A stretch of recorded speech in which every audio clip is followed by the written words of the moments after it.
So I'm not a stranger to those thoughts. But do my fans need to know that? No.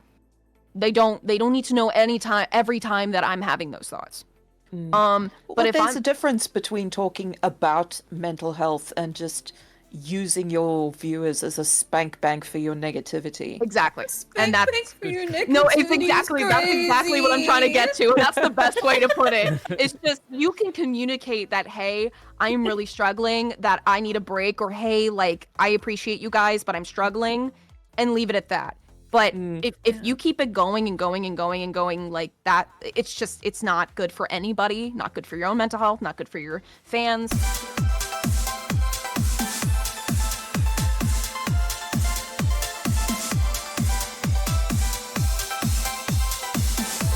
Welcome into this episode of the Devs Podcast. I'm your host, Atramentum_X, Rise streamer and lewdtuber. This is episode 45. We're talking about mental health and self-care in sex work. With me, as always, is my host, Lady Mystique. Say hi, Mystique. Hey, everyone.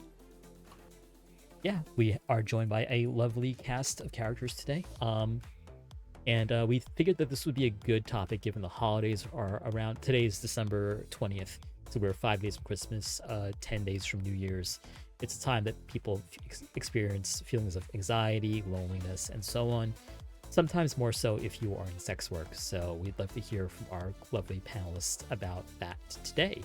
So we're going to do some introductions, starting with the lovely Puka next to me, hitting me with her tail right now.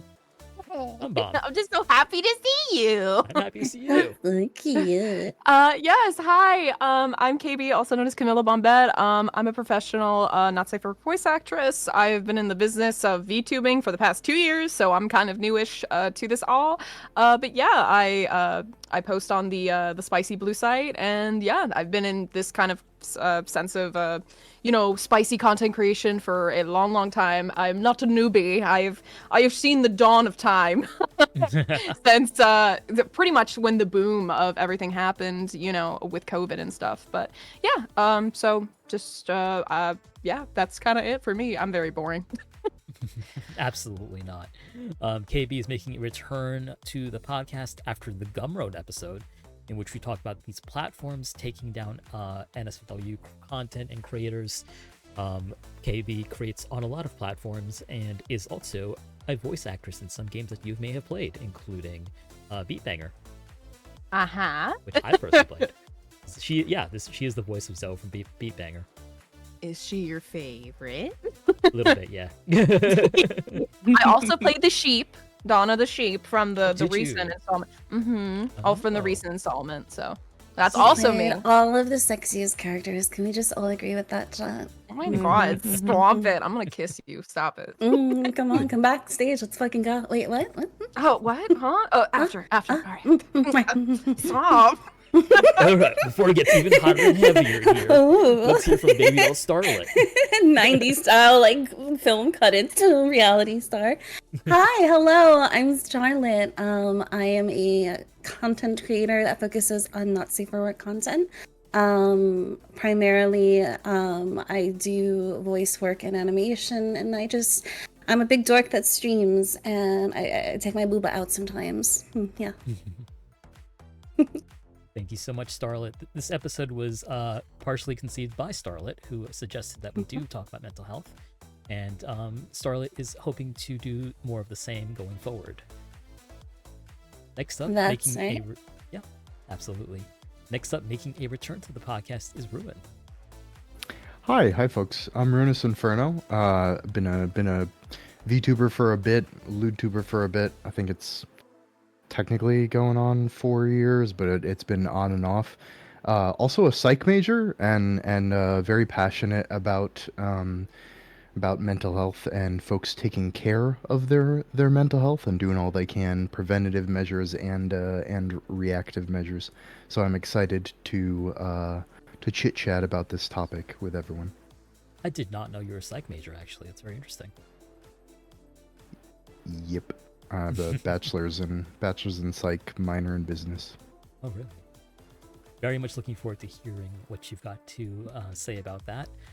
Ruin previously appeared on our sex work and disability episode, talking about his experiences as a content creator with physical disability.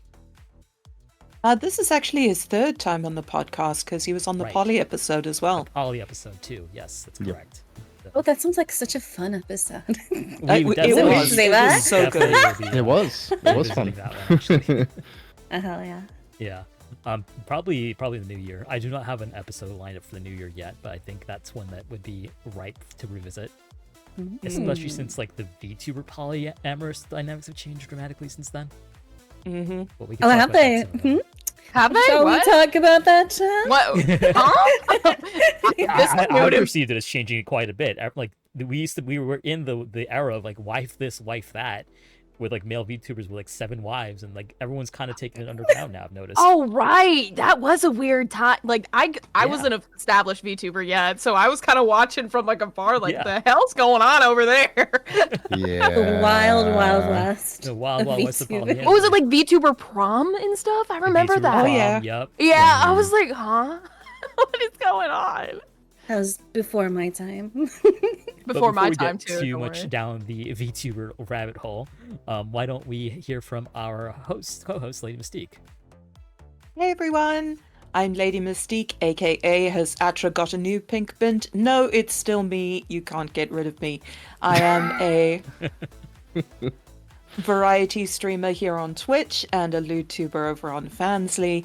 I've taken a break from Twitch as I've been getting my Fansly up and running, but now that the new model has launched, as you can see, we'll be getting back into Twitch as well. I'm really excited. Mystique did much of the work on that new model by herself, by the way.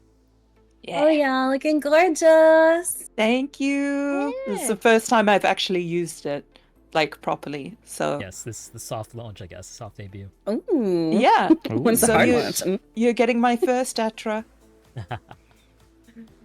Mystique has a background in sexology, as well as has co-hosted most of the episodes of this podcast. So we're glad, as always, to see Mystique here.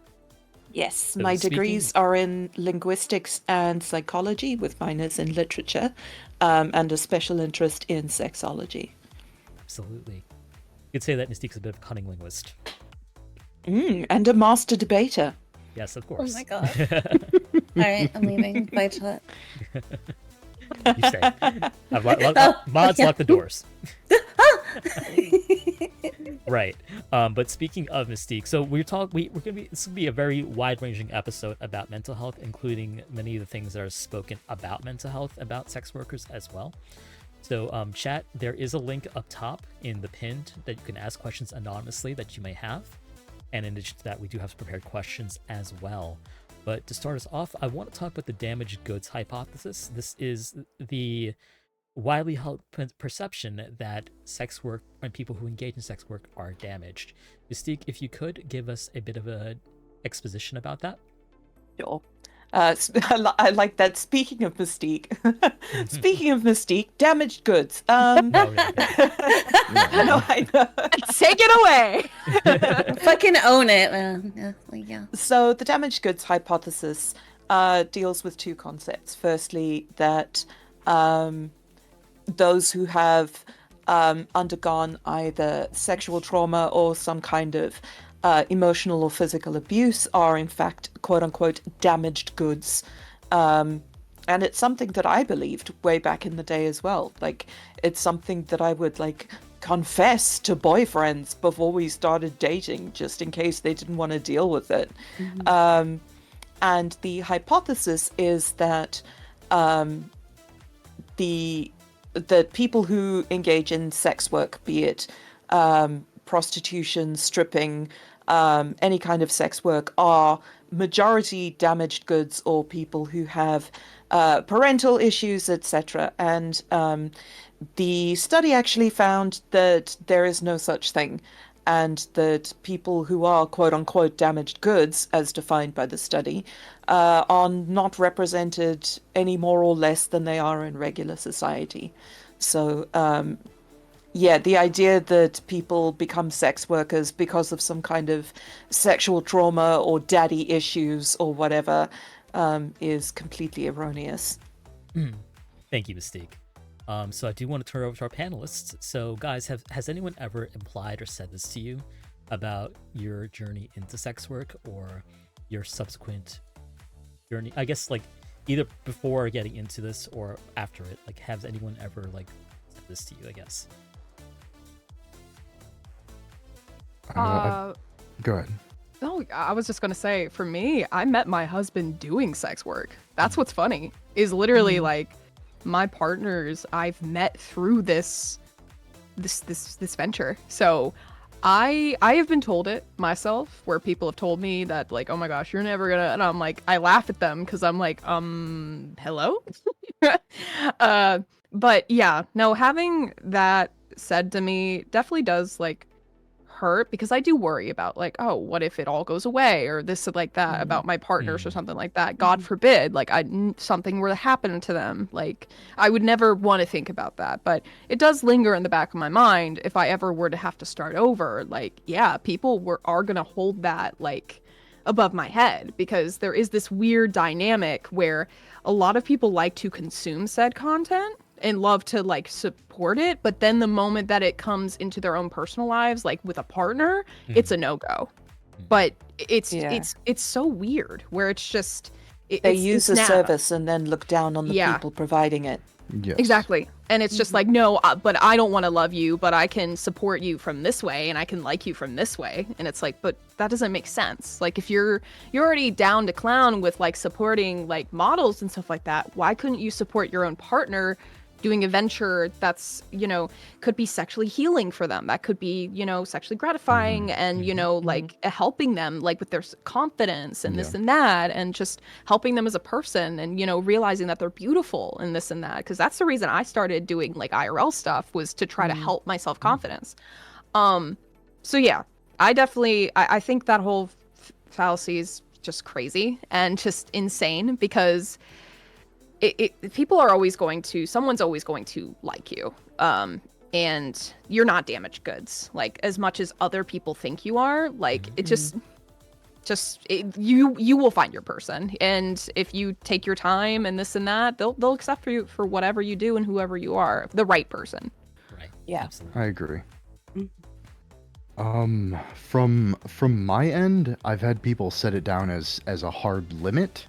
And I've also had people insinuate that my interest in it is only related to like me being a horn dog, kind of like you know, because I'm a more masculine individual. The insinuation is like you're just like a horny guy, so you just want to do the sex work because you're a horny guy and you just exactly, you're just trying to fuck type of thing, and it's not like there wasn't like a professional courtesy given to it. I've had that, but I do feel, you know, and obviously I can't speak to this completely, but from personal experience, I do feel as though it is something that feminine individuals struggle with more societally, and than masculine individuals. I you know, again, can't fully speak to that, but I just feel like that based on like my perceptions of like a lot of friends and coworkers and everything, and seeing what they have gone through, and also seeing like cultural differences and such with regard to that. Well, it's more acceptable for men to fuck and fuck around, I think. Yes. Yeah, No, you're And I fuck a lot. That's yeah, the big you're difference, exactly too. correct, because like me and my husband, it's the same thing, where I get all the heat but he gets nothing, but he does the same exact stuff as me, so it's I think what's frustrating about this for me is that it's, how do I describe this? You also talk with your hands like that? I do that all the time. Not me being totally ratted out right now by my webcam. Not me steepling my fingers like, Oh god, if I had a leap motion, my hands would be windmilling everywhere. me Mine too. too. I'm a big hand talker. I'm using a webcam right now, so I'm so sorry if I like accidentally cover people's faces. It is not in my You're control touching right my now. crotch. I'm like, Stop. look, I Stop. just like you or whatever. What? Huh? Drama? Close up? Next season on Bad Girls Club? Okay, ADHD moment, because now I don't remember what I was going to talk about. Join our Patreon for more Camilla Bombette on today's Star Wars. Oh, chat would go crazy, okay? Chat would go absolutely freaking bonkers. Oh, right. What I was going to say was what frustrates me about this thinking is that it completely strips agency away from sex workers, too. Like, Yeah. what if I just Yeah. wanted to fucking do this? Yeah. Is there something wrong with that? Yeah. You know what I This mean? reminds me of a Chris Rock comedy, like stand-up comedy Oh, yeah, DVD yeah. I watched ages ago, where where he's like holding his like little girl, and he's like, my only job is to keep her off the pole, keep my baby off the pole, and like, oh, if your daughter's a stripper, you fucked up, like. As though she can't have any kind of desire to do that outside of like getting back at you or spiting you in some way Yeah. or healing some kind of damage that you've done. And it was fine at the time because it was like 2005, and I think, you know, that was kind of a prevailing opinion. But looking back with more enlightened eyes, there's a lot of stuff that really doesn't stand up. Yeah, no, of course. Yeah. I mean, like, the humor and, like, the discourse about women in sex work has been like that since the 60s and 70s, when, like, pornography started to become more mainstream. Whereas men doing pornography, aside from, like, you know, the handful of, like, studs and performers, is a more recent phenomenon. Men doing OnlyFans, men dancely. There's obviously a stigma against both, right? Like, I would be certain to lose my job and be able to family if like what I do gets out there. But like, I absolutely agree. Like, yes, the animus against like women doing sex work has been ingrained in our society for a very long time, and part of it is this notion that like sex work either damages you or you are damaged. That's why you do sex work. And I believe. Oh, go on. I was just gonna say, I honestly, you know, I can't be exactly sure, but I believe the theory, the hypothesis, the damaged goods hypothesis, if you want to call it that, really just stems from a place of like people looking to correlation and going like, oh, these things correlate as I have viewed them, thus this is, you know, this is fact, which is dangerous in and of itself.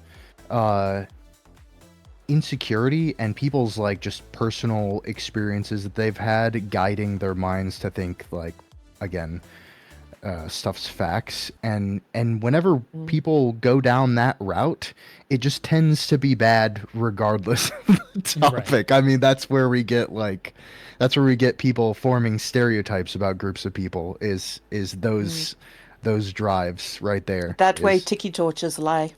Yeah. Yeah, exactly.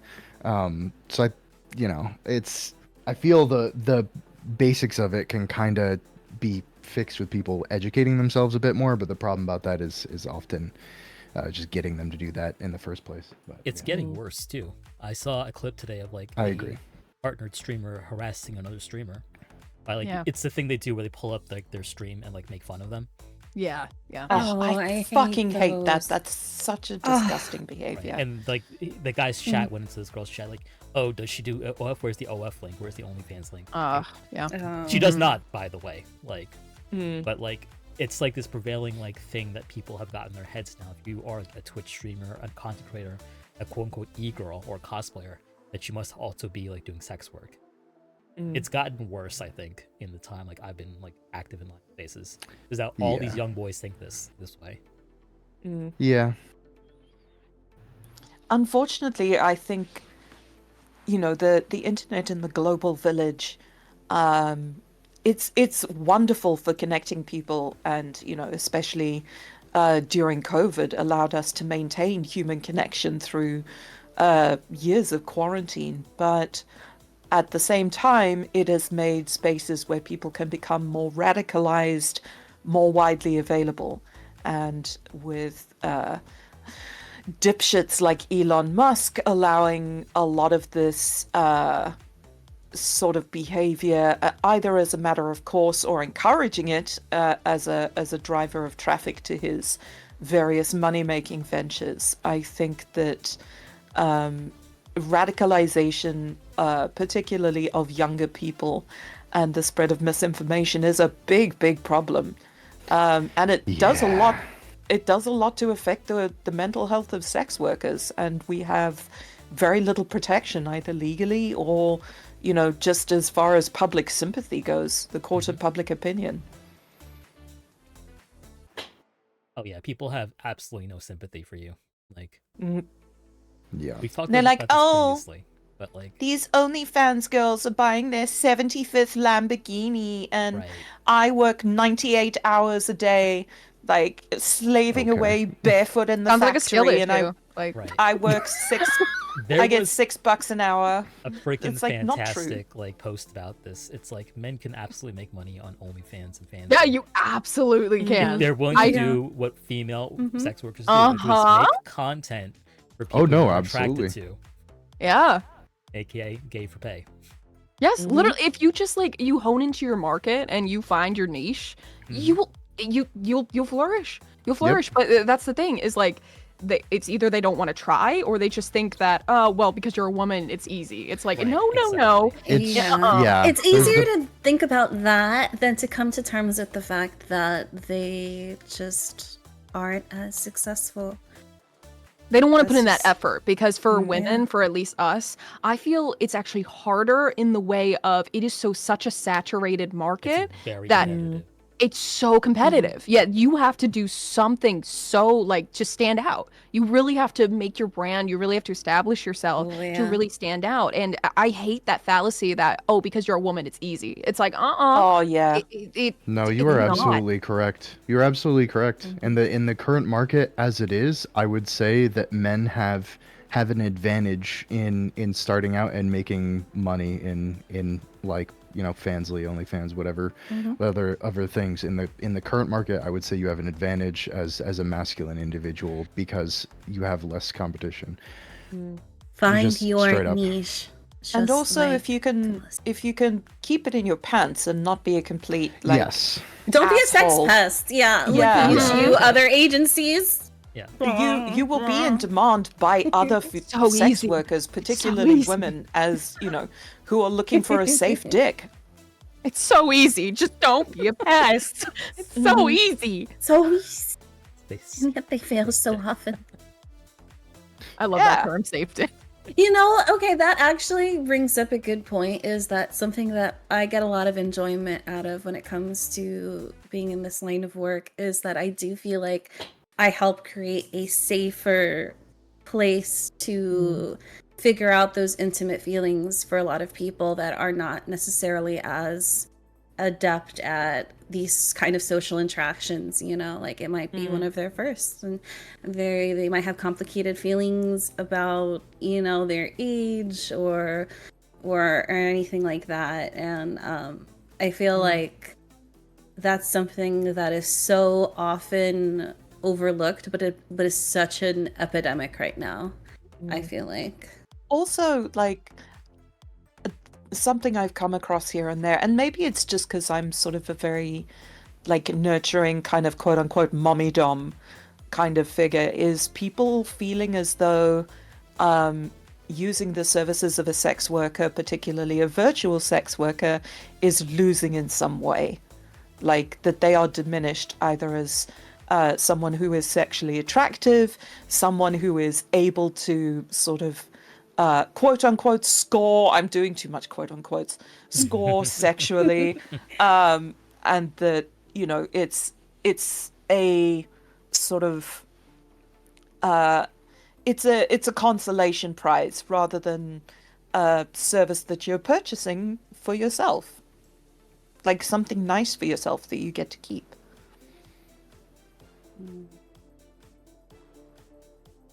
I mean, these services are not for everyone. We know that. Like, there's a lot of people who will be like, yeah, I could never like watch this, buy this, listen to this, like go into this. That's fine. That's fair. But there are people who do, people who will, and for those people, like it's a valuable service because loneliness is a thing. And like, you know, as lonely as we may get, we are in the business of curing loneliness, so to speak, or at least managing it. You know, because Yeah. doing BFE, doing GFE, doing sex work, it fills the niche of loneliness, and I think this is often misunderstood because of how lucrative sex work can be. They think that we're only in this to make money and to victimize people and to get lonely people to pay us money. In actuality, like, we are providing a service, and lonely people need the service desperately. That's why they seek it out. There's also a good amount of people that get into doing this and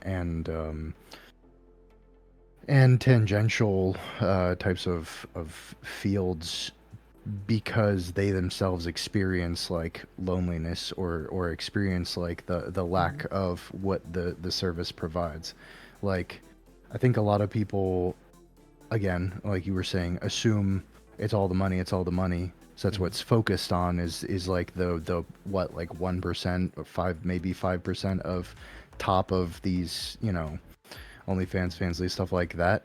But there's a good amount of people, even the ones at the top and everything, there's a good amount of people that got into it because they themselves were lonely and wanted to help people with loneliness. Or just wanted to feel attractive or express their own sexuality. Me. Yeah. True. Both. Yeah. No, true. Me. Yeah. True. Yeah. Like, I and am there's nothing wrong with that. I am a consummate performer. I have always performed or wanted to perform, and I've always been a very sexual person. Not necessarily like having sex, but just enjoying like talking about sex, being around sex and sexual situations. And this is a great outlet for me to embrace my own sexuality and express it. And it's been an incredible feeling. Yeah, I always say, like, people who might be in conservative households, people who might be LGBT and not out, people who want to explore kinks safely, this is really literally the best way to do it. Yeah, but before we move on, I guess, I actually think we can move on from the damaged goods thing. If anyone has any closing thoughts on that, you can just let me know. But I did want to talk a bit more about the performance aspect of like streaming and doing the content yourself. So when I wrote this question, it was pertinent to myself as well, because I do experience this. So the question is, after performing lewd content, especially live streams, do you ever experience an emotional drop or shift in mood after you end stream? What does your post-stream self-care routine look like? Absolutely. Absolutely. Absolutely to the first part. I've definitely this is something to avoid, by the way. I'm saying this is a cautionary tale. Folks, if you are able to, avoid, if you do not completely rely on sex work as your like only source of income, and you're just trying to get by, I understand those. Like, sometimes you gotta like hunker down, I get it. But if you can avoid doing such things when you're already not in a good space mentally, please do. Because even if you can hold it off during the performance, afterwards the drop that you might already experience will be incredibly heavy. So that's a cautionary tale. Don't do that. I've done that. Don't do that. Second thing, yeah, the drops happen like frequently. And the self-care afterwards really is I mean, kind of similar to the self-care you would give to a partner. You just kind of give to yourself. You know, coziness, comfort, reassurances, even if it's like self-affirmations, literally. Like, even if you have to, you know, you're cleaning up and you're looking in the mirror, like, be kind to yourself, you know, praise yourself, love yourself. But those are things that I feel people, you know, in general should, like, if you can, do a little more often anyway, because, you know, gotta look out for number one. But yeah, mostly I just wanted to really say, yeah, the drops happen. If anyone thinks that sex workers, just because when they're on the screen we're like, you know, loud and rowdy, maybe like, you know, like high energy, happy, stuff like that, that's like 100% of the time and we're just feeling that all the time. No. Yeah. It's That's a also like the really- people who think that sex workers actually fuck each other. Like, no, we're tired. Yes. Yeah. I really like The the way reason- you put that though, like Oh, about sorry. like essentially treating yourself like you would a partner, or like aftercare and self care, because a lot of us don't do that, whether it's our experiences or just like, you know, just trauma, like being conscious. Like you put it so well. Like I could never like rephrase it any better than the way you put it. Honestly, just want to put that out there. Thank you. Treat yourself the way you would treat others. Absolutely. You were saying, Mystique? The reason for the drop, I think I may have covered this on one of the other episodes, is actually physical, at least partially, because whilst you are performing, you're concentrating, you are getting reinforcement, particularly with sex work, you are being physically stimulated, and your body is producing adrenaline from the adrenal glands, and the hormone that controls adrenaline and regulates adrenaline is insulin. So after you're done performing, you know, your parasympathetic nervous system like kicks into gear, and it releases a bunch of insulin to bring down the level of adrenaline, which will drop your blood sugar, which will make you feel tired. It can make you feel weepy. It can make you feel like you're doing a yo-yo, because obviously what happens is it packs away all the adrenaline and then you go down and then you produce a little bit more adrenaline to bring back up, and you sort of concertina up and down until you sort of reach your happy medium. And that is where the drop comes from, or the root of the drop. It's literally physical and physiological as well as psychological. I did not know that, and that is interesting because I've literally ended stream, cleaned up, and sat in silence, like scrolling Twitter for like an hour, like Oh yeah, numbly. Yeah. the same. Yeah. I've definitely done that too.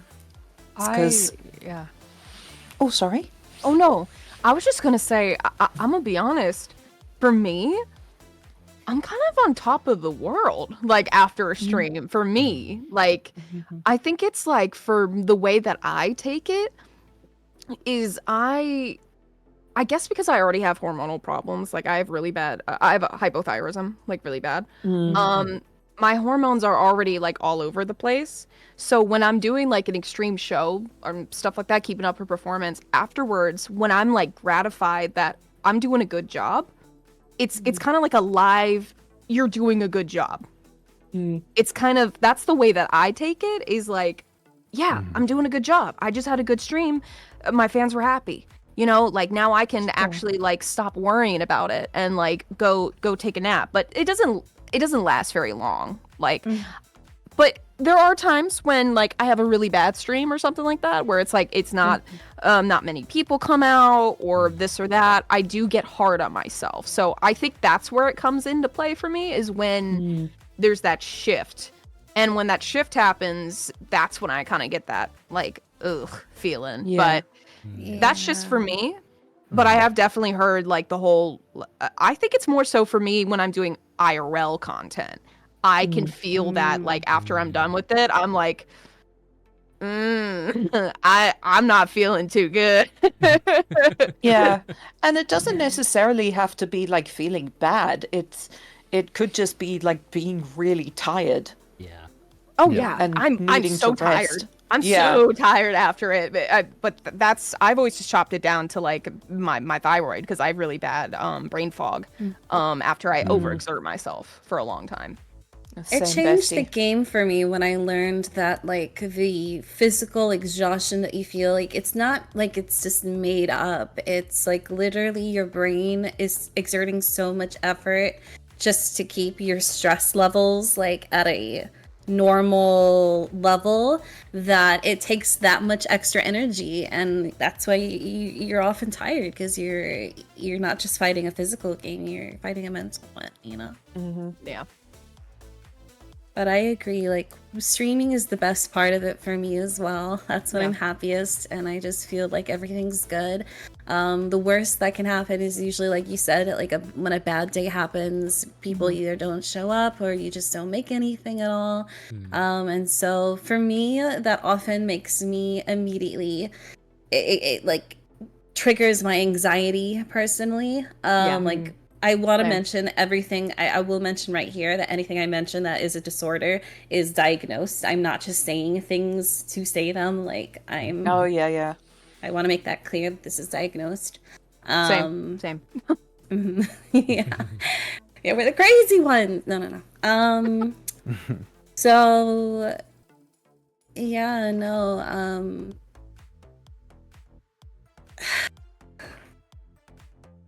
I completely lost my train of thought. I'm sorry. No, you're fine. Babydoll.exe has stopped working. I'm actually glad that both you and KB mentioned one, the numbers, and one, also like making money, the earnings too.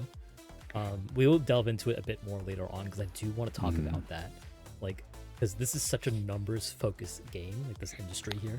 Yeah. Oh yeah, And and I it's hate hard not to numbers. blame yourself if things Yeah. aren't going. Yes. Even though, like, when I went into this, I knew, just for theoretically, I was like, there's going to be good days and there's going to be bad days, and that's what I've always told myself going forward. If you're going to do that, I highly recommend that's something you keep in your mind, because you will never just have like a straight shot of like perfect days where you make tons of money and you're super happy and everything's great, and you know, like, ride the waves when you get them, because that's what takes you through the dry seasons, you know what I mean?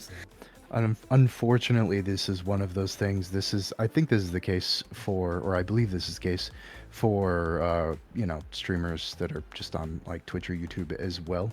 But unfortunately, I think in this case, having an analytical mind is a little more of something that works against you than for you, with regard to those insecurities with numbers and such. Because even though from a logical and analytical standpoint, understanding the numbers, understanding how things work, you can understand that the numbers are going to shift and there are going to be many factors outside of your control, seasonal, like loyal fans might, just not be able to make it, that normally might like bring up your mood because, they're generous, or they are like very supportive, stuff like that, Or just fun to be around. Exactly. Yeah. Like various factors can come into play that are outside of your control. Yet, unfortunately, the brain craves control. So more often than not, the brain will go to the "how did I fuck up?" because that puts it back in control, and the brain likes control.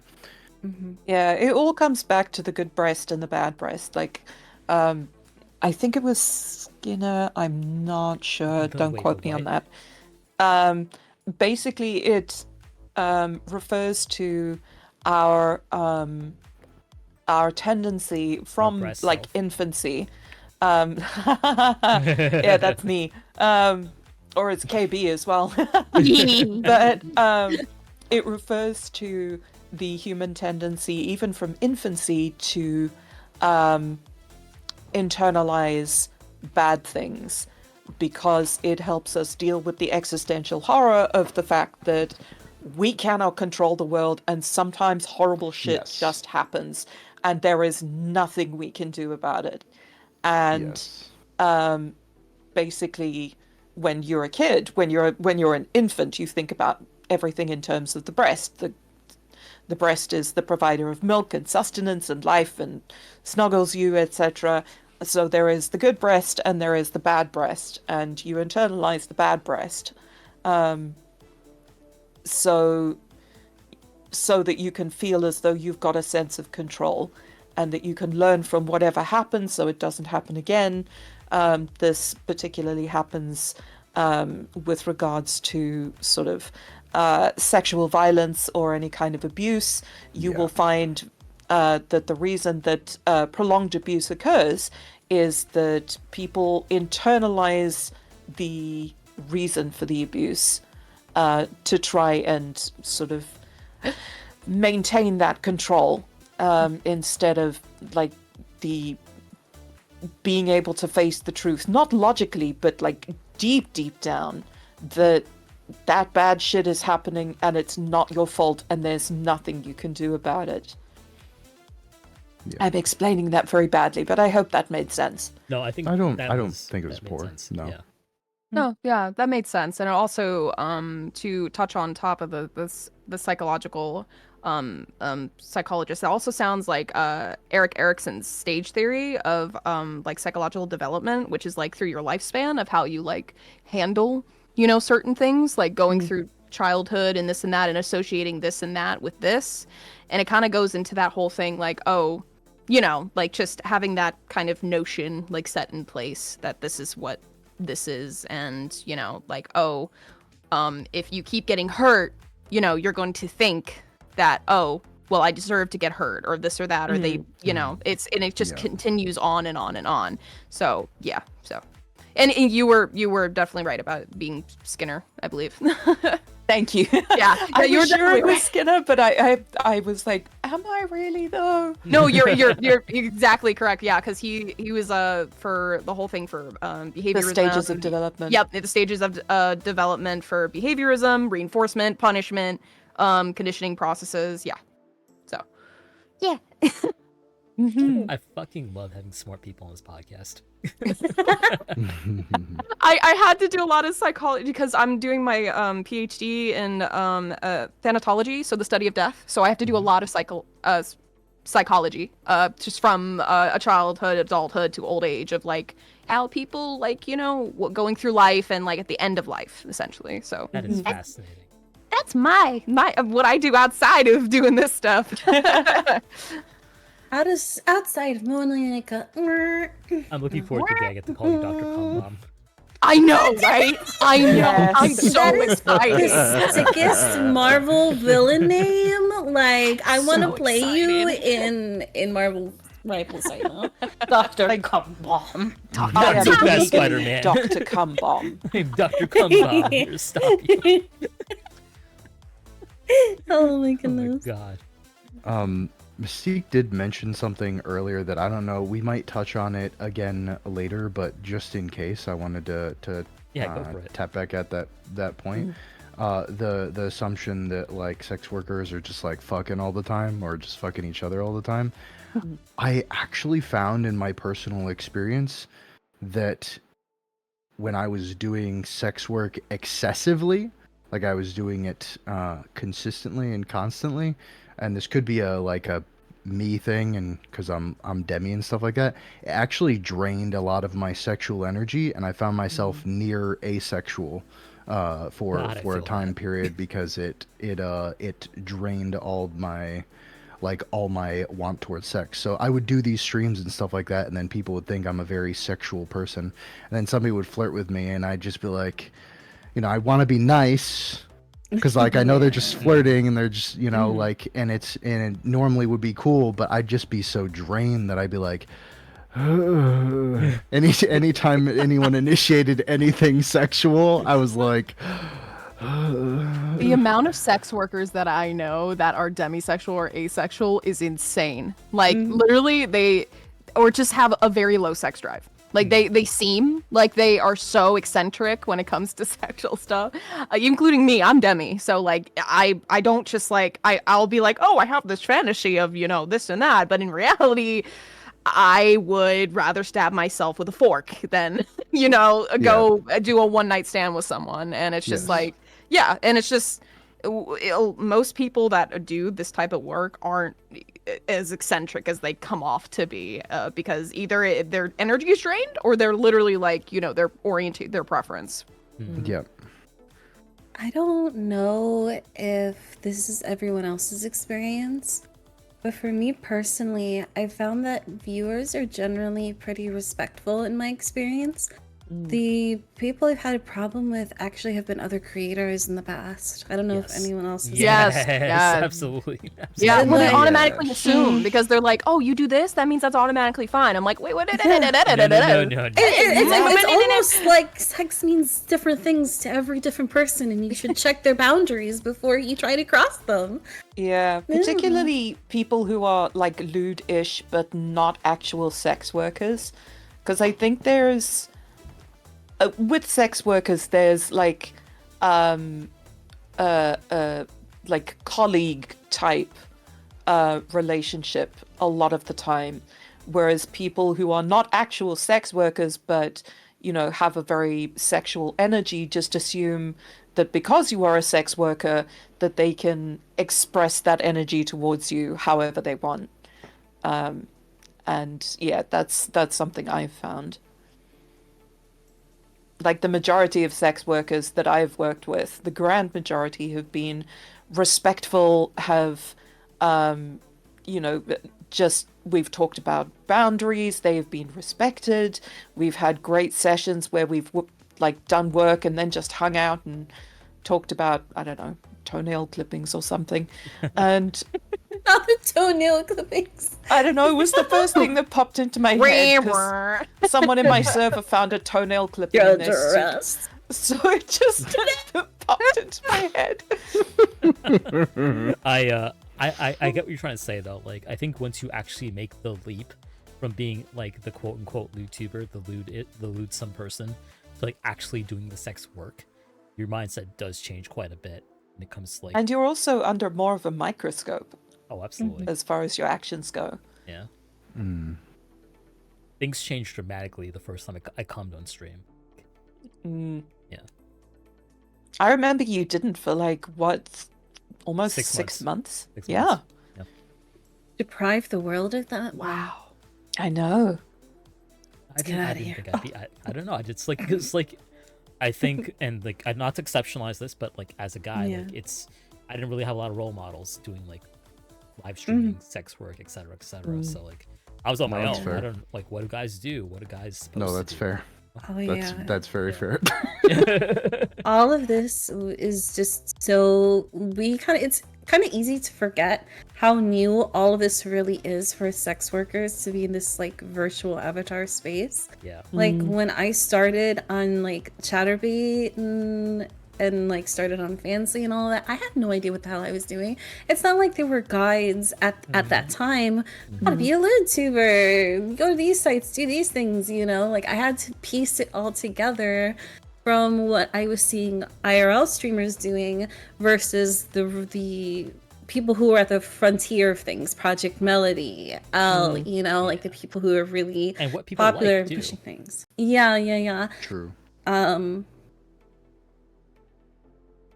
So it's like we just have to remember that things are progressing so quickly now, and I'm noticing it's becoming way more mainstream to do porn on the side, like lately. Well, I've with the noticed some big economy being what names. it is, more people are Oh, looking the for. economy! Don't get us started. Time for that Korean side the hustle. economy. Oh God, inflation God. too. But yeah, no, Like, that's actually yeah, correct. I shaking mean, them. like Cinder and Bao have started their own, I fans. Yeah, and stuff like that. It's Hojosama. and I'm like, all right, I see y'all. I see Yeah. y'all. I'm like waiting for the fans to start slut shaming now. Like, okay, you said some things about some girls before. I'd love to see you. Oh my what god, you what do was now that your one? fave's doing What was it. that one copy pasta where it was it Bao or was it Shy Lily? I think it was where it was like, I respect like Shy Lily to the highest degree because she doesn't do like this the whoring out or whatever, and literally Shy Lily was like LOL. Yeah, Like no. just it was such a good like response to it because that's insane just to be like, oh, Yeah. putting someone on such a high horse like pedestal because they don't do this one thing. It's like, what? Like, that's insane. It It's, is it's fair, also one of the though. aims of this podcast is to like get sex workers talking with each other. yeah, humanize sex work, absolutely, because like we're people too. That's another This reason I wanted podcast to runs do on whore this. behavior. Yeah. If That's we ever also- have merch for this podcast, it's going on a T-shirt. I am working on it. I thought that this really was an important topic because kind of like what I was saying earlier about how new everything is. Where we're not at the stage where people are talking about the mental health aspect of being a creator in this greatly competitive space. So The good. stresses that come with it, keeping up with content, worrying about your audience constantly, wondering if, you know, like your analytics is reflective of you as a person. Like, these are all things that I feel like everyone thinks about, but nobody talks about. That's a dangerous thought pattern. The knife that just went into my gut. Yeah. It's like, oh. Oh, yeah, no, fell. That's how real it is, you know? Like, everyone no, you're thinks right, about that's- No, these you're exactly things, correct. But everyone Yeah. loves to be like, I'm super happy, everything's roses, everything's No. perfect, I Well- am just the happiest thing ever. Well, And to- then, like, 2 weeks later, they're in the front page of whatever the newest drama is in the Well, VTuber sphere. to be completely fair, I feel a lot of I feel social media in general is largely used for people to project their best moments and has cultivated people projecting their best moments until it's the absolute worst moments. So I feel a large amount of people probably don't think they can be straightforward with their audience, and to an extent, depending on your situation, you know, I Wouldn't advise it. yeah. Yeah. So Actually did have this as a question prepared, actually. Because a dear friend of mine, someone I know in content creation for a long time, who has a quite large Twitter following, I remember once she tweeted that, like, don't be negative on Maine. Like, don't put your sad thoughts on there. Like, nobody wants to see that, etc., etc. And to some extent, I have followed that, actually. I try not to, like, put my negative thoughts or feelings on my main. I keep myself very close to the chest. Occasionally, I might be, like, a little drunk and, like, maybe tweet something out, like, about, like, oh, fuck this, or I'm so mad about this. Atra's whatever it hot is. takes. Atra's hot takes, which, you know, always do well, unfortunately. But here's the question. Have you ever opened up to your community about your mental health? Or do you prefer to keep your persona and performance more separated from that aspect of yourself? There is no right answer. I'm just curious about hearing your thoughts on this. I find I tend to be a lot more open about my mental health on stream as opposed to on social media. Just because sometimes, and again, this is just me. This is not targeted at anybody else or anyone else's behavior. This is just how, like, I deal with my own relation to the internet. I find that because a lot of people use mental health either for clout or because people sort of overuse like sad posting to the point that, like, I don't even want to interact with them anymore because it's just like constantly vomiting negativity all over everybody that visits their page. I tend to talk to the people that are there talking to me while we are talking, like, live, and I can just put my thoughts together, as opposed to my social media, which is for me a display space for my work, or like a message that I want to send my followers or my viewers, rather than it being a conversation. It's just the way that I approach things. I would be interested in hearing how the rest of the panel sort of like, thinks about this. I think everyone has sort of different. No, No, you're good. no. No, don't apologize for your wonderful point of view. Thank you. No, I'm just curious because, like, I think, as I said before, there is no right answer. Like, as Mystique astutely put it, like, they want to talk about it on stream, and that's true. That's what I do too, actually. I'll talk about it on stream. Like, I'll rant on stream because, like, I know the people that are there are there for me and they want to hear my thoughts on this. Whereas like I really do think that Twitter as like my billboard, like Yeah. and I do kind of wonder like how you guys sort of like view social media, Twitter, Blue Sky, so to speak. I have a meaty response, so I'll let Yeah. the other two go first. Okay. Oh no, like that's the thing is I feel like I have a meaty response. I think we all have like a fairly like dense like Starlit, okay. you are the appetizer, so I'm gonna say this. Okay, Alright, here we go. Let me just I- present Then me Ruin, up. Let's. then KB. Okay, sounds good. So Yeah. who? Starlit Me? first. Oh, Star. Okay. Yeah. Okay, so can you rephrase your question just so I make sure that I'm on task and that I'm correct, like actually answering your question Absolutely, correctly? absolutely. ADHD brain. So, the question was, to what extent do you talk about your mental health and like your personal feelings on main, like on Twitter and such? Do you keep it close to your chest, or do you kind of talk openly with your community about it? I would say that I'm at that early enough stage in what I do where that's still something that I struggle with, like to find that correct balance, to find that correct answer of, because part of me is like, I want to be the person that brings people smiles, right? That brings people happiness and makes their days better. I don't want them to feel sad for me. I don't want them to pity me. But at the same time, I've come to realize that when I'm having one of my anxiety episodes, basically what I would do as like a coping response, I've been told by my therapist, this is basically a type of trauma response. Everyone has different ones.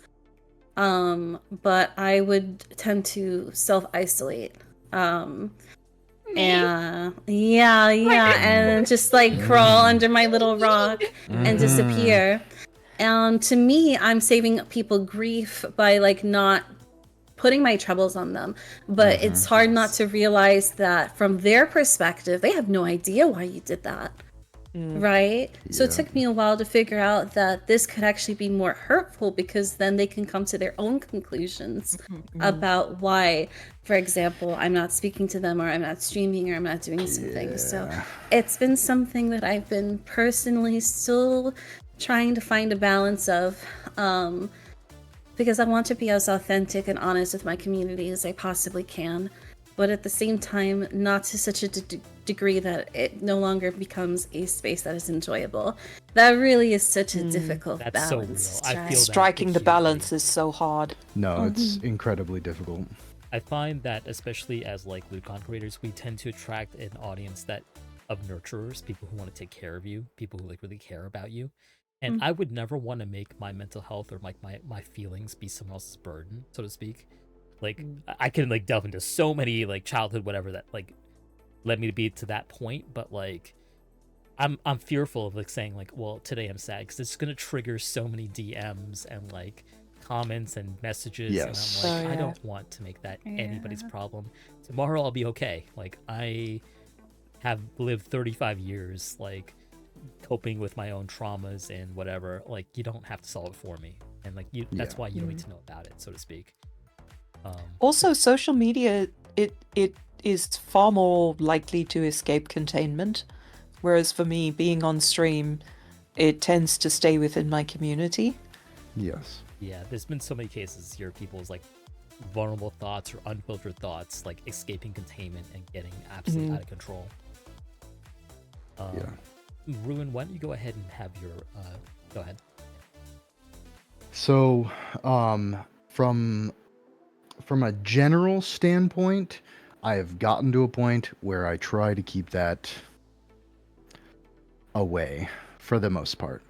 Now, I have been doing this for a bit, and there wasn't really any guides on that, and I kind of just went in. I kind of just raw dogged it. To be frank. So there was a time Damn, you're taking a period drink. where. Got him. So there was you a ever time just be period. raw dogging your mental health? Yeah, exactly. I so get raw there talked by my mental health. What do you mean? there's a time period where I certainly put more out there than I probably should have. And you mentioned Atra, the people checking up on you thing. Oh boy, that was a lesson I had to learn a few Oh, yeah. times, and it slapped me in the face each time. And there was time periods where I had a larger audience, and the larger your audience gets, and the more it's like that, it can get those DMs can stack the fuck up, and the replies and everything. And there early on was this, perception that I had to, like, cater to, respond to, everything else like that with my audience, which is its own issue that you should also avoid. But for the most part, now I try to avoid that, with the exception of there are important social issues that come up that I feel I can carry the weight of my platform to give a fucking swing to, that I feel are important and warrant me putting myself out there for a bit for the sake of those social issues. And that's because it can have such a positive impact on such a large group of people that I feel as though it's worth me putting myself out there for that. I won't touch on anything with that, but I think you can get the idea. And the meatiest part of it, I know Mystique and Atra, you already know. I still to this day deal with bullshit from what y'all know about with the cancellation shit and stuff like that. So unfortunately, when topics like that come up, where you're under fire, whether you're guilty or not of things, you have to kind of lay the cards on the table in order for people to at least knock it the fuck off and leave you be for a little bit. That was another hard lesson I had to learn. I tried to not spill my entire life out for people because I wanted to keep my life. It's my private life. Right, of course. Which is completely fair, yeah. But unfortunately, that was the only way out of that situation. So Yeah, it can be humiliating to put all that out there. it is. Yeah, it is very much so. And runs its own issues. But I feel there are circumstances in this field and similar that will twist your hand with regard to that, whether you feel like you want to or not. There's some things that will twist your hand, or there's some things that you may say, this is worth the risk. But in my personal feelings, my personal experience, yeah, I try to stay away from touching on anything negative unless I feel it is actually gonna do something good. Yes. Yeah, unless it's for a purpose. Absolutely. Yeah, that was my meat. That's it. Thank you for your meat, Rowan. Whoa, hey! Whoa, wait a minute. Clip it, Jack, clip it. So we've had the poly omelet, and now we have the mental health meat. Got it. Oh my god. I've completely forgotten the context between poly omelet. I'm sure we'll discover it next time we talk about polyamory. I did want to get to KB as well, talking about sort of their thoughts on sort of keeping mental health on or off main, so to speak. Go ahead, KB. Okay, so for me and Ruin kind of have the same answer. I'm not gonna lie, because yeah, I've had my own share of people that are just fucking nuts and have just made my world crazy at times. There have been times I wanted to scream into the void, but it's best to keep that at a minimum, in the way of, I am not a stranger to telling my fans, hey, I'm really fucking down. Like, this is, like, I've told them before, like, I need to take a break. I need to take a week off, or I need to take a month off, or I need to do this, I need to do that, or kind of just go into, like, literally the other day, one of my partners was in the hospital, and I was like, I can't stream. Like, I'm gonna be honest, like I'm worried sick. You know, like I'm not in a good spot. And I feel like when it comes to communication, it's the best. But if you're just kind of saying out to the world like, oh, I don't know, like, you can say that, oh, I'm having these thoughts or this or that, but if you just keep it going about that, you're just manifesting it. If you need to get it out there once and just have it done, nobody's going to blame you for your own platform. Nobody's going to blame you for needing that second of release onto your own platform. Now, am I saying like you need to go on a tangent? Oh, hell no. I'm just saying things like, if you need to be like, hey guys, I'm gonna be honest, I've been really depressed these last couple months. My mental health hasn't been really good. I need to take a break. If it's communication based, I feel that's when it's okay. If it is just like, hey, like example, like, you know, any thoughts of like extreme thoughts of, you know, of that way, and I don't want to say it out loud because, you know, I don't want to trigger anyone by mistake. Of course. Saying things like that out into your space, yes, that is too far. That's where it's like, whoa, we gotta like step back. We gotta like, there's like a limit of how much you can really show, because I'll say with my whole chest, I have those thoughts a lot, like in my own self and this and that, because I've struggled with depression since I was, since I was like 8 years old. Like literally I was diagnosed with depression, chronic depression, since I was 8. So I'm not a stranger to those thoughts. But do my fans need to know that? No. They don't need to know every time that I'm having those thoughts. But if there's a difference between talking about mental health and just using your viewers as a spank bank for your negativity. Exactly. And that's for your no, it's exactly that's exactly what I'm trying to get to. That's the best way to put it. It's just you can communicate that, hey, I'm really struggling, that I need a break, or hey, like I appreciate you guys, but I'm struggling, and leave it at that.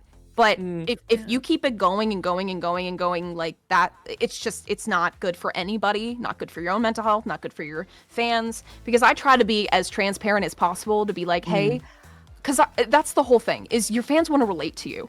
They want to feel you're a person and that you're not just, you know, it's just a part of being a streamer. They want to, you know, relate to you and care for you and this and that. But there's a limit. You have to know as a creator and also as a person that has a platform to mediate. It's that perfect balance of some things you should just be quiet about and some things you do need to communicate, because it is going to affect your content. It's going to affect your workflow. It's going to affect, you know, what's coming, like content wise, because people are going to start making assumptions. Like, you know, Star said, people will make those assumptions if you're just randomly gone. You got to communicate those things to be like, this is what this is. I'm sorry, guys. You know, but don't be like a woe is me. Oh, blah, blah, blah. You need to work on it yourself. You really need to not use your fans as, what's the term that I'm thinking of? Emotional spank bank. Well, besides that, yes, but more of yes men, where it's like, oh yeah, you completely don't deserve this queen, blah blah blah. Like just kind of like avoid the vacuum chamber. Yeah, yes, the vacuum chamber. That's the one. That's the one. That's the one. Echo chamber. You mean echo chamber? Yeah, echo chamber. Yes, sounds that's vacuum. Yes, it echo chamber where it's just that's my nerdy contribution to this. So that's my take. Is literally it's just there's a balance. There's a balance. Pity farming. Because you can also talk about, you know, serious issues. Like on Women's Day, a while ago, I tweeted a story about how in 2015 I had a miscarriage, and there was a woman in the emergency room who had been beaten by her boyfriend. And, you know, the fact that she still had the strength and empathy to cry for me and my issue, even after being like beaten up and sitting on the floor and like wrapped in a blanket, really, it's a moment that has stuck with me. But there's a, like, I can talk about it like I just have without making that everybody else's issue or making people sad about doing so. It's actually a very hopeful story about like human strength and kindness. So I think it's important to, if you want to talk about negative things, and I think it's important to do so and to address these things, to be able to do it in a way that is not farming pity or energy for yourself. And if you are a content creator, you know, the internet hate machine comes for us all. And anything that you put out there online is going to be trawled through and looked at and, you know, potentially taken out of context. And you've got to, like, not limit yourself. What's the word? Not mediate. Protect your neck. Yeah. You've got to regulate yourself on what you put online. Yeah. And yeah, it's one of the reasons that I talk about more mental health stuff, personal mental health stuff on stream, because more paralinguistic signals such as tone can come across. So there's less chance for things to be misconstrued, I think. And people don't trawl through VODs as much as they trawl through tweets. True. Yeah. Off topic, but I have to say this just because it's a hilarious in my mind at the very least. This question itself makes me think of the I think it was a Tumblr like meme that was the "Not Now Kitten, Daddy's a shell of his former self." Sorry, just I don't know why, but it just popped into my head. Randomly playing my head tomorrow, and we'd be so mad at you. Not now, kitten. Daddy's a shell of his former self. I'll be just doing some random household things like, God damn it. Insane. Okay. Yeah, like there are creators like that are lovely people, but they just spew all of their negativity, every thought that, like, negative thought that they have, particularly self-destructive negative thoughts, on their sort of main VTuber account, like constantly, post after post after post, multiple posts a day. But then they wonder why they're not growing and why people aren't like wanting to be around them. Yeah, And literally, you're a mood killer. You are a mood killer. You are a mood hoover, and it's. I know that they must be aware of what they're doing, but you don't want to call it out and make things worse. You know? Yeah, because then they'll label you like you're being insensitive, you're being this, you're being that, you're controlling them, or this, and it's like I'm just. Or it'll worried. just trigger more like paroxysms of, oh, I'm so awful, I'm a bad person, everybody hates me. Yeah, that too. Yeah. Yeah. I want to get off Twitter for a bit. I'm sure most of us do. I wish. I wish. Was like, was that just like a full-on statement? Like, I am off of this platform. Goodbye. No, but I do want to talk about some other aspects of mental health. Because let's face it, like, Twitter is not getting any better. It's just what it is because of the algorithm and what it's promoting versus what is not. Yeah. I need a new substitute, like, now. Yeah. I need to see more titties. I don't want to hear about shitty politics. Give me more titties. Come on. Yeah. So speaking of titties, What's with all the hate against titties? God damn. Sorry. You are fine. Guys, you can always interrupt me. While not limited to VTubers by any means, many of us will experience body dysmorphia, especially those of us that do any sort of immersion breaking or IRL content. Have you experienced this? Tell us about it. Ooh, that's a hard one. Sorry. That's a hard-hitting one. sorry. Jesus Christ, as someone who does IRL content. Listen, I'll start by saying, like, I have actually, like, shot IRL content when editing have like cropped my tummy out of it. I'm just like, Yeah, I do it Yeah. every the time. world's not ready for this. Yeah. Yeah. Yeah. Yeah, no, I specifically don't do IRL content because I am not able to deal with that. Yeah. I Well, used to yeah. be an IRL streamer back in the day. And honestly, most of the reason I swapped to being a VTuber is so I didn't have to do my freaking makeup on every single time. That's one thing I'm extremely grateful for about not having to do. So did you ever, Starlit, did you ever experience any sort of body dysmorphia? Did you ever like think yourself like you don't look as on camera as you thought yeah. you do? Yeah. Yeah, for sure. I was always very self-aware of the way that I looked, especially as an IRL streamer. Honestly, being a VTuber and not having that like emotional pressure actually takes a lot of weight off of my shoulders, and I think that's why I prefer so much to be a VTuber than to have all those little anxieties prickling at me, you know.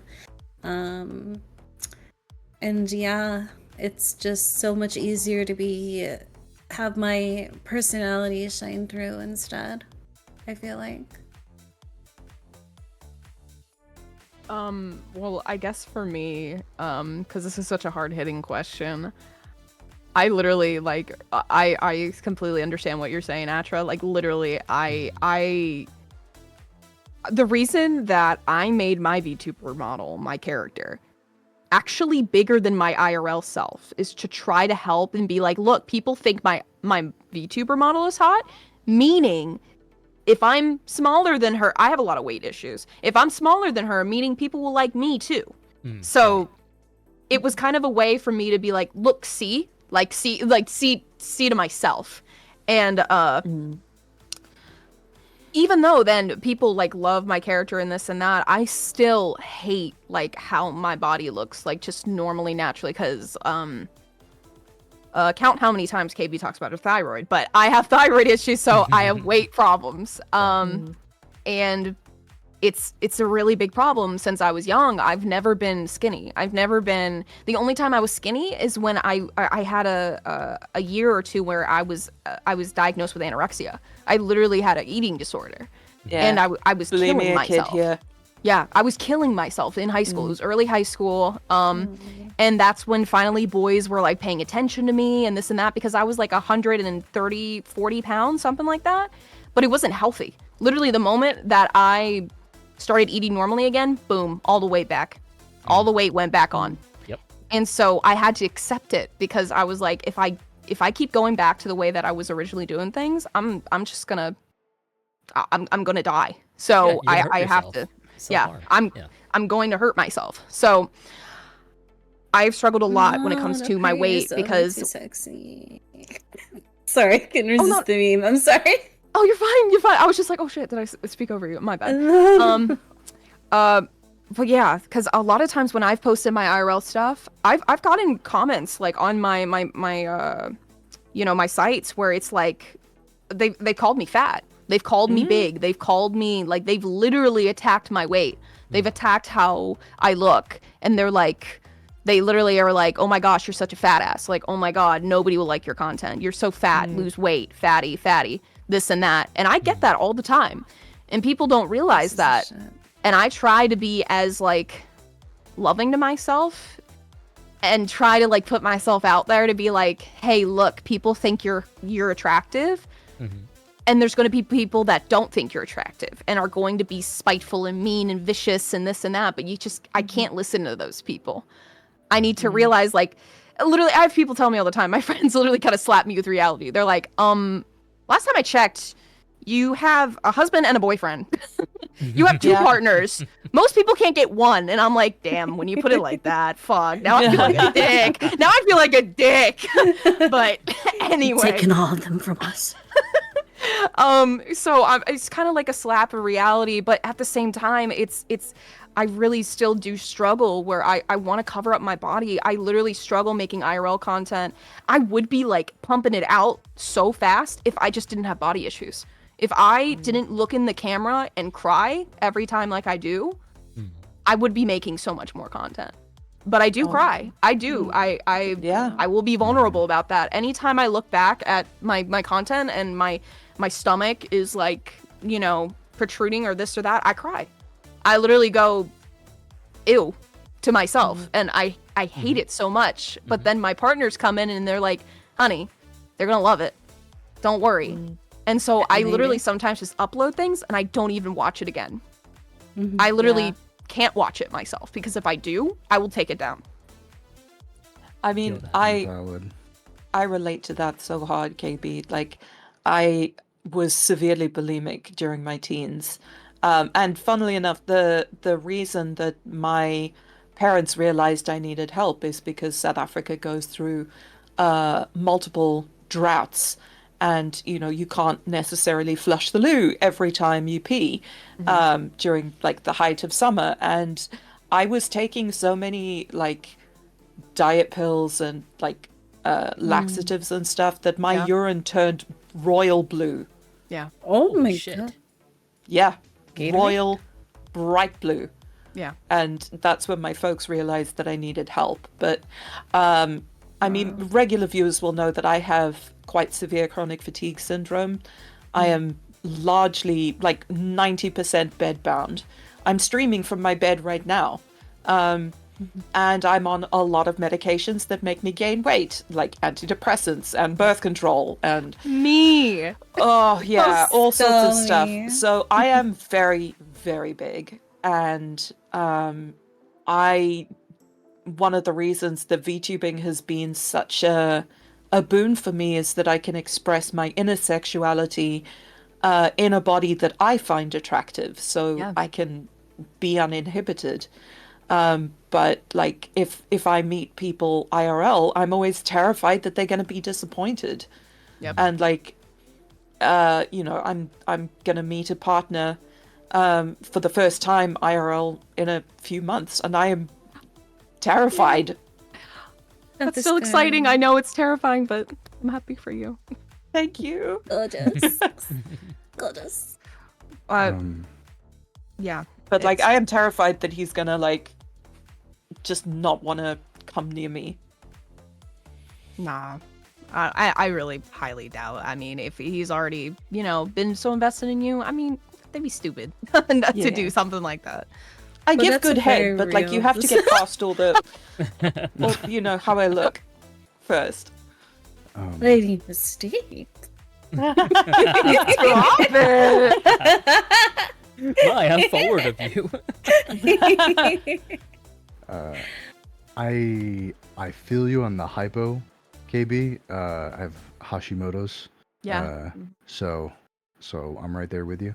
And I've actually been recently, like past 8 months, on like a hardcore drive for like fitness myself, and trying to lose weight and everything. And man, people really do not understand how much your like having hypo will inhibit your losing weight. So example, at my current weight, my base metabolic rate, if I did not have hypo, would be 2,050 calories. That is just how many calories my body would burn by existing. Hypo can cause that number to go down by 40%. Yep. So that would be like 1,200. That's like 800 less calories that a person, you know, has to work with just because of the hypo alone. And that doesn't even factor for like the various other things that hypo fucks with you with regard to that, and fucks with your mental health and everything else. So I feel you on that. Also feel you on the weight thing. Mom wasn't great about fueling a positive image of fat content on the body. She still isn't. I've lost weight, and her comments to me have been positive in that she's like praised me for losing weight, but she was like, "Oh, I was so worried you were getting so fat," and I was thinking, you know, like, "Oh, you're so ready." Yeah, exactly. You're like, "Oh, you're gonna have heart problems," and like, "Oh, I was thinking you're gonna die young, and I'm like, oh my god, mom. Like, Yeah. mom, you. you wanna give me a new thyroid? How about that, mom? Like, you wanna help? Yeah. But You're when I Fucking, like, made links this. to, What like, the WhatsApp, fuck? like just one WhatsApp, like these legumes will help you lose weight. I'm like, all right, thank you. yeah, thanks. Yes. Yeah. Legumes. but but no, I feel you, and that definitely didn't help mental image of like body stuff. Growing up, kids are mean. I've always had big thighs. I'm confident about them now, but when I was younger, getting the thing of thunder thighs is like, Ooh. kind of brutal. Yeah, Kids yeah. kids can be brutal. I'm confident about them now though, and I take them as a Children point are of pride. so cruel. Because that just means I have strong legs. So Yeah. fuck y'all. Yeah, it just means you can kick harder. That's it. Yeah, yeah. But yeah, And we all no, know where the thrusting muscles are. true. I ran a goddamn marathon on my thick thighs, so fuck y'all. Yeah, exactly, exactly. But no, I feel you on that, and feel you on the so I just wanted to share like the you're not alone, and I feel Have- you. so And- I meant to ask you this, Ruin. Like, how do you think your mental health has like evolved over the course of your like recent ramping up your fitness activities? Mostly good. For this isn't the case for everyone. So when doctors pitch this, it's partially true, not completely true. It's true for some people, true for not everyone. But exercise, for some people, can help with their mental health. Other people, it actually doesn't do anything for your mental health. So when it's pitched that it is an absolute fix and stuff like that, that's not necessarily true. Some people it does. Some people it does fuck all. For me, thankfully, it's helped. I actually am not on any antidepressants, any anti-anxiety medication, any medication for any of my stuff. I just switched to a high protein diet with a lot of vitamins that I take appropriately with food, so I don't just pee them out. Yeah, and exercise, and it's been good for my mental. That being said, the body dysmorphia thing, I've found as I'm getting to these lighter weights, and I'm like putting on more muscle and losing fat and stuff, I unfortunately do find that the body dysmorphia is getting more critical, because the days that I am like a little more bloated, I'm like critical of like, oh, Have I gone Are you backwards? putting it back on? yeah, am I going? Yeah. Am I losing? Like, and I have found that I have to make it incredibly difficult for myself to get to the scale, because there was a time period where I was kind of addicted to checking the scale too much and stuff. So there has been, I've had to check myself a bunch, because It's like doom scrolling your own analytics. Yeah, because it does aggravate body dysmorphia, and I already had that, so it does aggravate it. However, as a whole, it's been good for me, and I have found ways to fight that part of it. But there are still difficult days, and there are definitely many days where I'm like, oh, you motherfucker, looking down at the areas of my body that stubbornly cling the fat cells that I'm like, before I couldn't wrap my fingers around like my thumb and my middle finger. I couldn't wrap those around my wrist before, because there were fat cells that were making my wrist larger, like that I didn't realize. And it's like, I realize that now. I've lost fat cells there. Unfortunately, I don't give a shit. I could have had fatter wrists and I wouldn't have cared. Yeah. the stomach and the sides, where I'm like, you bitches are clinging so fucking hard, and I hate you so much. Just go away. Ew, Dude. and then of course, because I was a larger weight and I've gone down, I do have stretch marks, which is something, and the tough thing is, you can look at so many people around you that have stretch marks, that are bigger than you, that like everything else, and you go, that they're fucking beautiful, look at that gorgeous hunk of man, mwah. You're like, God damn, he's sexy. You can't apply it to yourself, though. And then you look at yourself and you're like, you sack of shit. Right? Oh my god. And it sucks so much because there are people that legit at like days that I go to the gym, I look at people and I'm like, he is such a hunk, and they legitimately have more, like I know logically they have more body fat content than me, like they and I see them as a hunk and then look at me and I'm like, you know, so it's still We're a struggle. our own biggest critics. Yeah. The tendency for view. self-criticism, I think, is so destructive sometimes. Absolutely. I identify with that very much because I used to work out a lot. I used to be a marathon runner also. That has all slowed down since I started streaming, and there'll be days where like I'm like, why do I feel like shit? And like I go to the gym and work out. I'm like, oh, needed to just like lift something and do some physical activity, and it's wild because like the mood change can be so dramatic. And I've put on weight since I started VTubing, unfortunately, and like I've been trying to put it off, and like it's tough. It's a hard thing to manage, like when you're trying to work your full-time job, stream, and then also find time for like physical activity. Because my ass be to share like 20 hours a day, you know.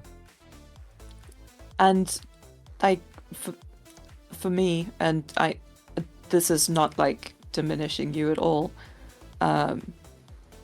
I want to exercise, and I remember, you know, I used to do sailing and horse riding and belly dancing and, you know, just getting up and walking around, like deciding to walk down to the shops or something, and I can't. And I look back at that person that I was, and I don't recognize them as myself almost. I feel that. I don't recognize the guy that used to go to gym four times a week. Like, yeah. I'm not him anymore. Big time. And, like, I wonder like where that motivation went. One of the things that honestly keeps me going, other than discipline, because that's the thing that people don't want to hear is discipline, because it's correct. just the truth. No, it's not my choice. No. No. Other than discipline, one of the things that keeps me going is sometimes I have to remind myself, like, the capabilities that you have now are temporary. Yep. Like, it is a morbid thing to think, but it is also an important thing to think. Like, you have the privilege of being able to do these things. This is a privilege that you can go, like, I have to say, Ruin, this is a privilege that you get to wake up and immediately in the morning, go to the gym, do your cardio, lift your weights, come back, shower, eat food. You know, these are privileges that you have. You will not always have these privileges. Like, whether it be injuries like that happen, whether it be age, whether it be disease, whether it be whatever circumstances, you will not always have these privileges. And I have to remind myself, this is my time, and it's my time to take, because there are definitely days that I'm like, you know, I don't wanna. I don't wanna. Or I'm too busy. I have to stream this later or do this later. Well, there was. Stop projecting me at you. Sorry. There was today. I had the doctor's appointment, and I had this, so the window for like me doing my so I'm on a deload week, so it's all cardio, unfortunately. Fuck cardio. I hate cardio. Yeah. Unless it's set to like rhythmic dance moves, then no. Yeah. Unless it's sex, I will not fuck with cardio. I just, you know, I just made myself wake up like quite a bit earlier because I had my doctor's appointment. The times were weird, so I just did that, and it was inconvenient, and I was like, waking up, but I did it because, again, it's the discipline and the reminding myself these are finite times, these are temporary privileges. Have any of you heard the song, well, I suppose it's a spoken word thing, Sunscreen by Baz Luhrmann? I don't believe so. Afraid not. Mm-mm. Yeah. It's really good. It's something that our vice principal played to us in high school, but it's basically the premise of the song is that it's a guy who is a headmaster sending out his students like into the world as they're graduating high school, and he's giving them advice. And it's like, enjoy the power and beauty of your youth. Never mind, you will not understand the power and beauty of your youth until they've faded. But trust me, 20 years you'll look back at photos of yourself and recall in a way you can't grasp now how much possibility lay before you and how fabulous you really looked. You are not Christ. as fat as you imagine. And that is something that has stayed with me my entire life. Yeah. God. I highly recommend it. Sunscreen by Baz Luhrmann. It's the guy who directed Moulin Rouge. Same guy. Damn. Yeah. Exactly, puzzle. Ow. Yeah. Right in the feels. Right. And Zoinks. the whole thing is like the only advice that I can give you is sunscreen, because I know I'm just quoting half of the song now. The long-term benefits of sunscreen have been proven by scientists, whereas the rest of my advice is just based on my own meandering experience. I will dispense this advice, and then it goes into the song. I mean, I feel this because, like, when I went to Japan, like, a couple of years ago, I just biked and hiked and did physical activities. I didn't go to any, like, historical castles. I didn't do anything like that because I told people, like, when I'm older, when I have kids, when I have a family, like, there's time for that. Climbing Mount Fuji, which I did do, by the way, is something I can do now Hell yeah. with my 27-year-old body, you know? And, True. because, like, I know, like, we all get older. I'm in my mid-30s now, and I'm sure everyone's acutely feeling this. Like, you're not going to be young forever, you know? Mm-hmm. I'm Yeah. 26. Leave me alone. I know. You got so much of your life ahead of you. 27, I think, is a good year, by We're all the way. Probably acting your like best year. we're Just putting it old. out Yes. Cackles in on her way to 40. I have so many of my friends who are in their like mid 30s. They go, "Shut up, KB." there. Shit, I used to be you. I used to taunt all my friends in my mid-30s. Now I'm like, oh, I was a little shit back then. Yeah. And All like right. I've had chronic fatigue ever since I was 18. So my entire adult life has been defined by this. And yeah, sometimes when my mood is really low, like I think about all of the things that I wanted to do that I won't be able to. And that kind of sucks sometimes. But I mean, in the modern age of technology that we live in, I am tremendously lucky because Florence Nightingale had chronic fatigue, and she didn't have the internet. She just had to write letters and read books. Like, how boring must that have been? Real. That's so real. So I did want to talk a bit about loneliness, actually. So, Ooh, my Question. favorite. Topic. and by the way, chat, before I delve into this topic, remember that there is a marshmallow link to ask your questions anonymously, and you can ask questions in chat too. We will answer them. But yeah, so here's the question. As a sex worker, it can be hard to form reliable friendships or trust people. Have you experienced loneliness in this space? How do you deal with this feeling? Honestly, some of the best people I've met have been sex workers these last few years.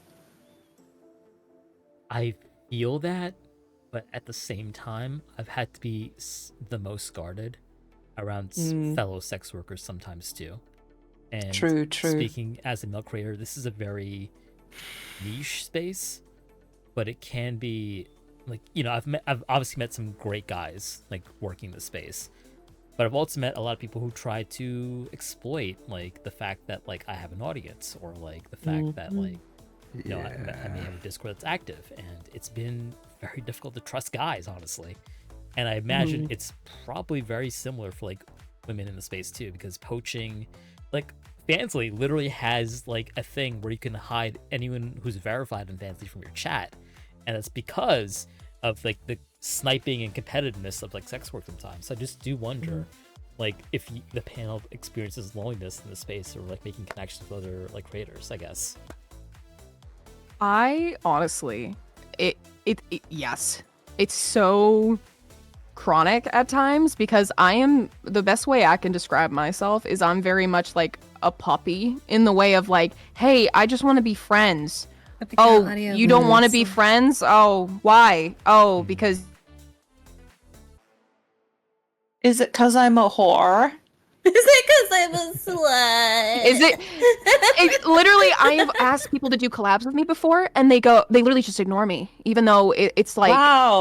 and I don't That's understand. super rude. And then I would talk to like, like friends of mine that would be associated with them and be like, are they okay? Like suddenly, like now they're not talking to me and they're just like, yeah, no, they're very like jealous of people like very easily because I haven't been a stranger to be like, hey, I'm very successful on Fansly. Like I'm successful You over are. here, this and that.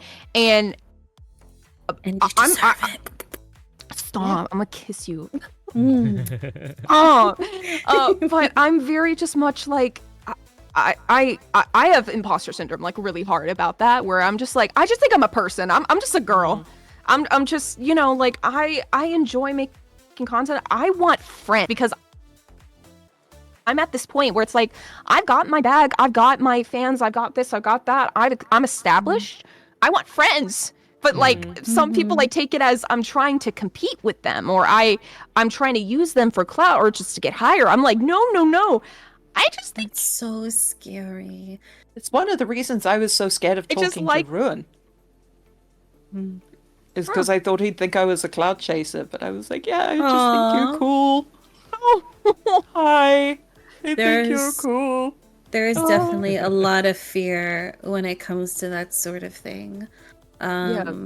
Because if there's any sort of like difference in your follower counts, you're like, oh god, I think that I just want to talk to them just because they've got a bigger following than me. Like, are they gonna view me a certain way? And then the thing is, I didn't realize how lonely it is even at the top because people are too intimidated to like talk to you. that's literally what I was gonna say next was like, Yeah. like I have people that actually are like, I didn't think you'd want to talk to me because I have nothing to offer you. And I'm like, what? You can give me friendship. Yeah, We can hang friendship out. is magic. I thought this was established. We can like vibe. It doesn't have to be anything about work. Like you don't have to like be a benefactor to me. Like you're benefiting me being in my life? Question. Like I never got in behind the whole thing where it's like friendships are transactional. I'm like at the root of it, yes, where it's like transactional way I can depend on you, you can depend on me. That's the base transaction. But when it comes to work, it doesn't have to be work. It doesn't have to be like monetary value. It doesn't have to be this, it doesn't have to be that. It's just trust. That's where the Oh, KB, you're cutting out quite a bit. Flames over passion got into our A technology. little bit. Yeah. I do acutely feel this though. Her booty claps are disrupting the Wi-Fi. They're alerting all the boys to our yard.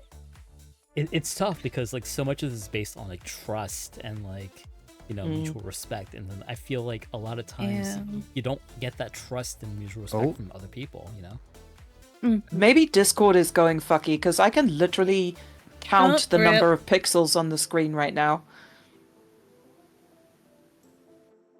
Uh-oh, is Discord doing a stupid? It might be. Yeah, it looks like it. KB just said Discord no. Discord, please. Yeah, we'll work to get KB back in call. Yeah. Discord's been having some issues tonight. Of course, it fucking has issues tonight. Not the Skype. Oh my god. Yeah, I mean, this is something I still struggle with because like I'm sure that criticism of myself, because I do host a lot of collabs, especially lewd collabs, and it is like 90% like femme presenting people and 10% masc presenting people. And I'm sure people are like, oh well, he just wants to surround himself with like femmes, whatever it is. The fact of the Well, matter that's is, about the representation of male to females in sex work. yes, not only that, but like I literally just have a hard time trusting guys in this space, and it comes from like my experience, unfortunately. Yeah. A lot of sex fests in the VTuber Yeah, side. and I hate Yeah. being right about some of these people, but then when docs come out where like they're like exploiting people or being shitty, and I'm Yeah. like, all right, well, I was correct in Yeah. that time. Yeah. Mm. It's Unfortunate. And even worse when you were wrong and they turn out to be shitty. Yeah. Somebody I- yeah. I will say it happens more on the other side too. It just doesn't get covered as much. I will say. So I'm I've run sure. into my own personal issues and instead of making A whole ass like call out post. anything about it, I have just gone, well, I just won't interact with that person, and then I just stop personally. But Yeah. no, I feel you, Etra. I mean, for what it's worth, my dude, I have never gotten the vibe that you're just sitting here trying to collect a harem or anything else like that. You just don't give God, off no. like creepy dude vibes. You don't give off like this. You are just straight up. I don't even know where you would find the time. Yeah. You're gonna make me cry. Like because you don't, like, I know you're such a busy dude. I don't know where you would find the time to, if people assume you're just like bringing all these people onto the podcast and banging everybody. It's not, he does not have the time in the day. It's not even possible. I Even if he wish. wanted to, he does not have the time in the day. I will just straight up say it. He doesn't. The dude, And I'm honestly, too this busy for podcast- e-sex chat. This podcast is also a lot of work. Like, if he was Yes. looking for people to bang, like, there are much easier ways to go Yes. about it than to host a Yes. podcast for like yes. a year. But part of the him being so, what I'm saying, like, part of him being so busy, like the podcast, it takes work. The dude also like does a bunch of volunteer work, has his own hobbies, has his job, has Streams like 6 hours a day. streams a bunch. Definitely days a week. doesn't get enough sleep. Drafts a bunch of scripts, does like a billion fucking projects, and is constantly like, I want to try something new. And he's just adding stuff on. The dude doesn't have time.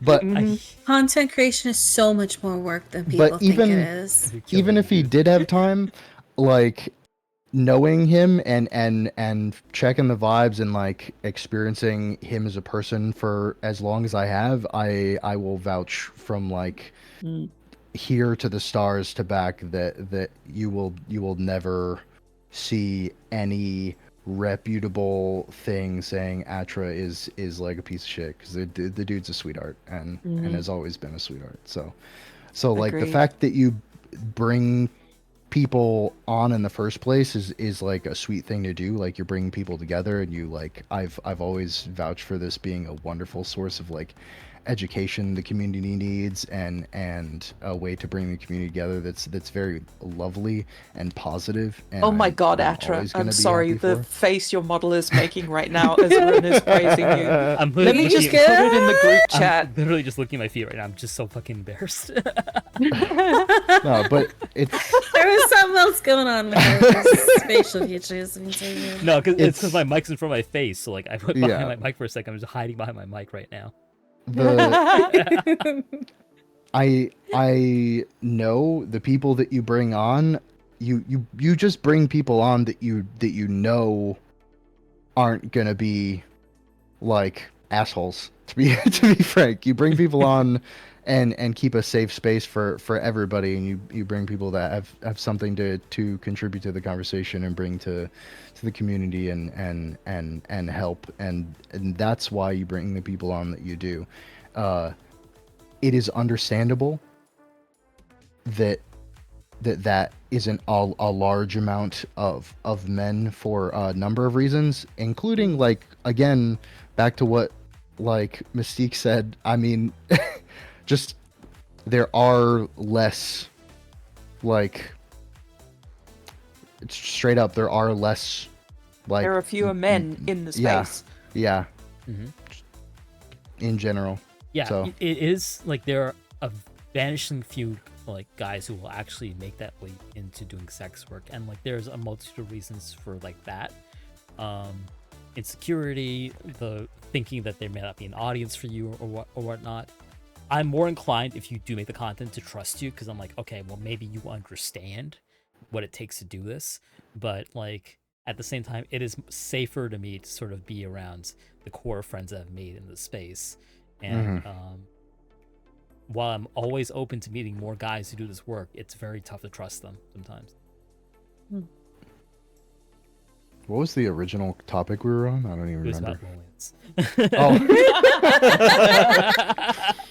So the question was about like, do you feel like Yeah, screw loneliness. Let's just praise Atra for the next 20 minutes. Stop it. um, The question was, as a sex worker, it can be hard to form reliable friendships or trust people. Have you experienced loneliness in this space? How do you deal with this feeling? I mean, I could touch on it more, but I'm talking a bunch to somebody else want to talk for a little bit, so I can not talk, and then I'll. I mean, it's something Okay, that okay. I can't really talk to just because I experience loneliness a lot as part of like my life and my disability. So everything that I have pretty much is online. So I cultivate a few close friends.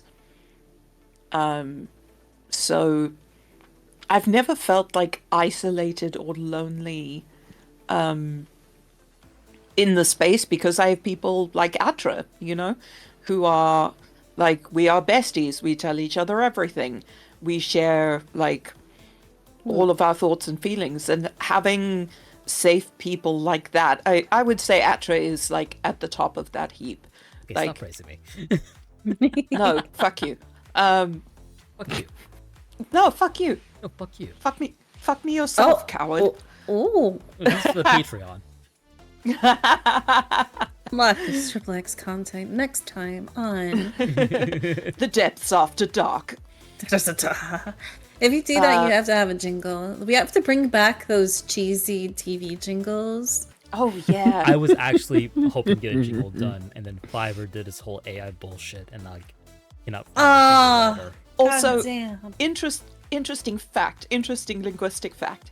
Did you know that ad jingles were originally printed in newspapers?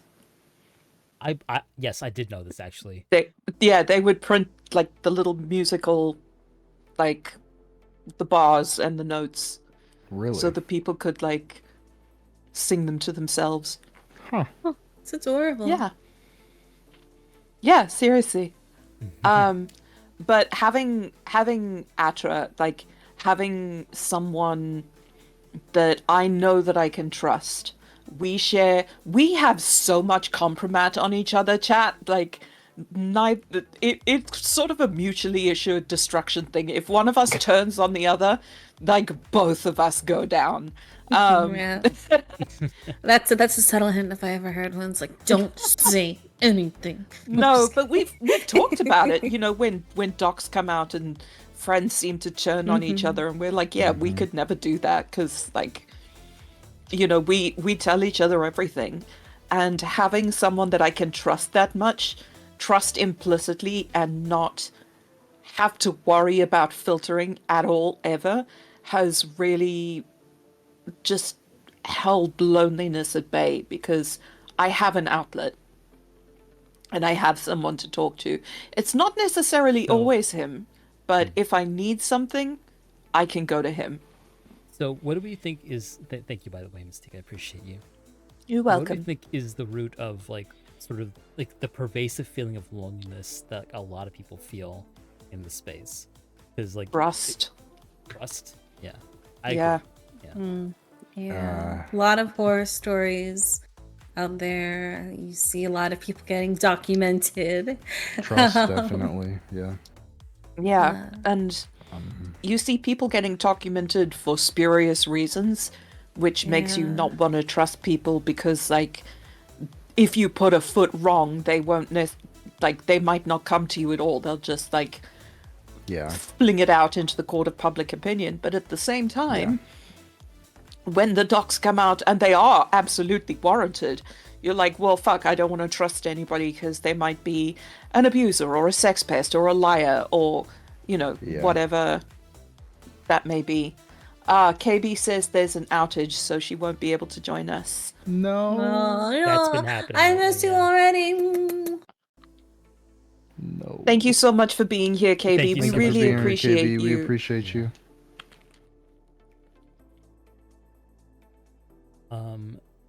I've been having outages in my area lately too. Same here, yeah, same. Yeah. I think trust is one of them, but I want to say from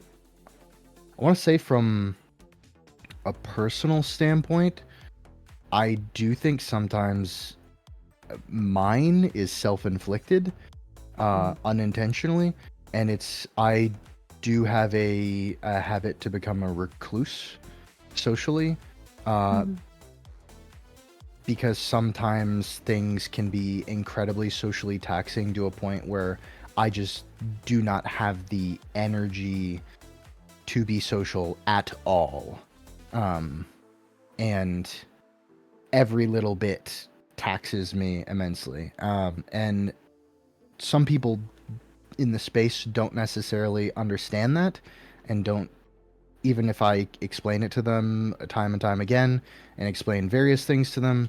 And I have had many circumstances where in quick succession I get like paragraphs of DMs from people that are fellow creators in the space that are like, you're not a good friend, you're never around, like you don't spend enough time with me, and all this stuff. And unfortunately, all that makes me do is curl in on myself more. Yeah. Because that's so because then anxiety it- inducing. Like, yeah, because it makes me, it takes away social energy to just have that interaction. I try to be genuine and discuss things, and I've talked to my therapist on this, and the general suggestion has been that I just need to be blunt with people, and that if like what I'm giving is not enough, then Well, sometimes that's what more you on can them, give but- is not enough, and yeah. that it's just not enough. Yeah. And if it isn't enough for them, it's not a reflection on either of you. They just need to get what they want somewhere else. Yeah.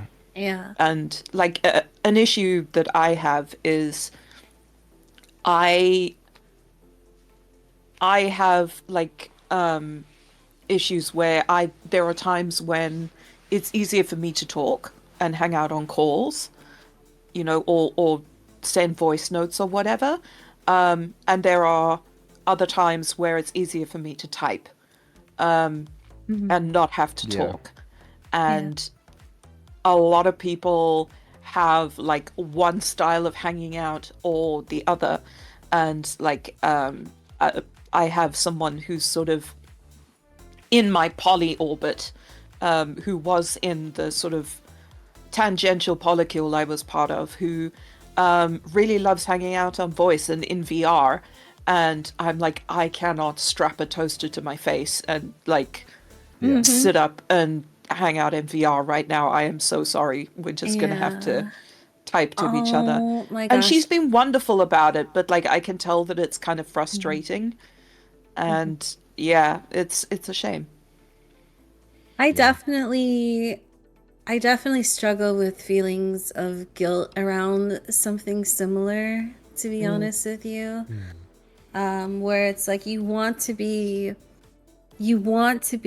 engaged so much more with your audience. You love them so much, but your ability to be social, your social battery, sometimes it's just not, sometimes it's too fragile, and like you can't at least in my case sometimes, and I'll feel so guilty because I know that like I wish I could do a billion events in VR. I wish I could spend time with my favorite people all the time in a world for hours because it's relaxing.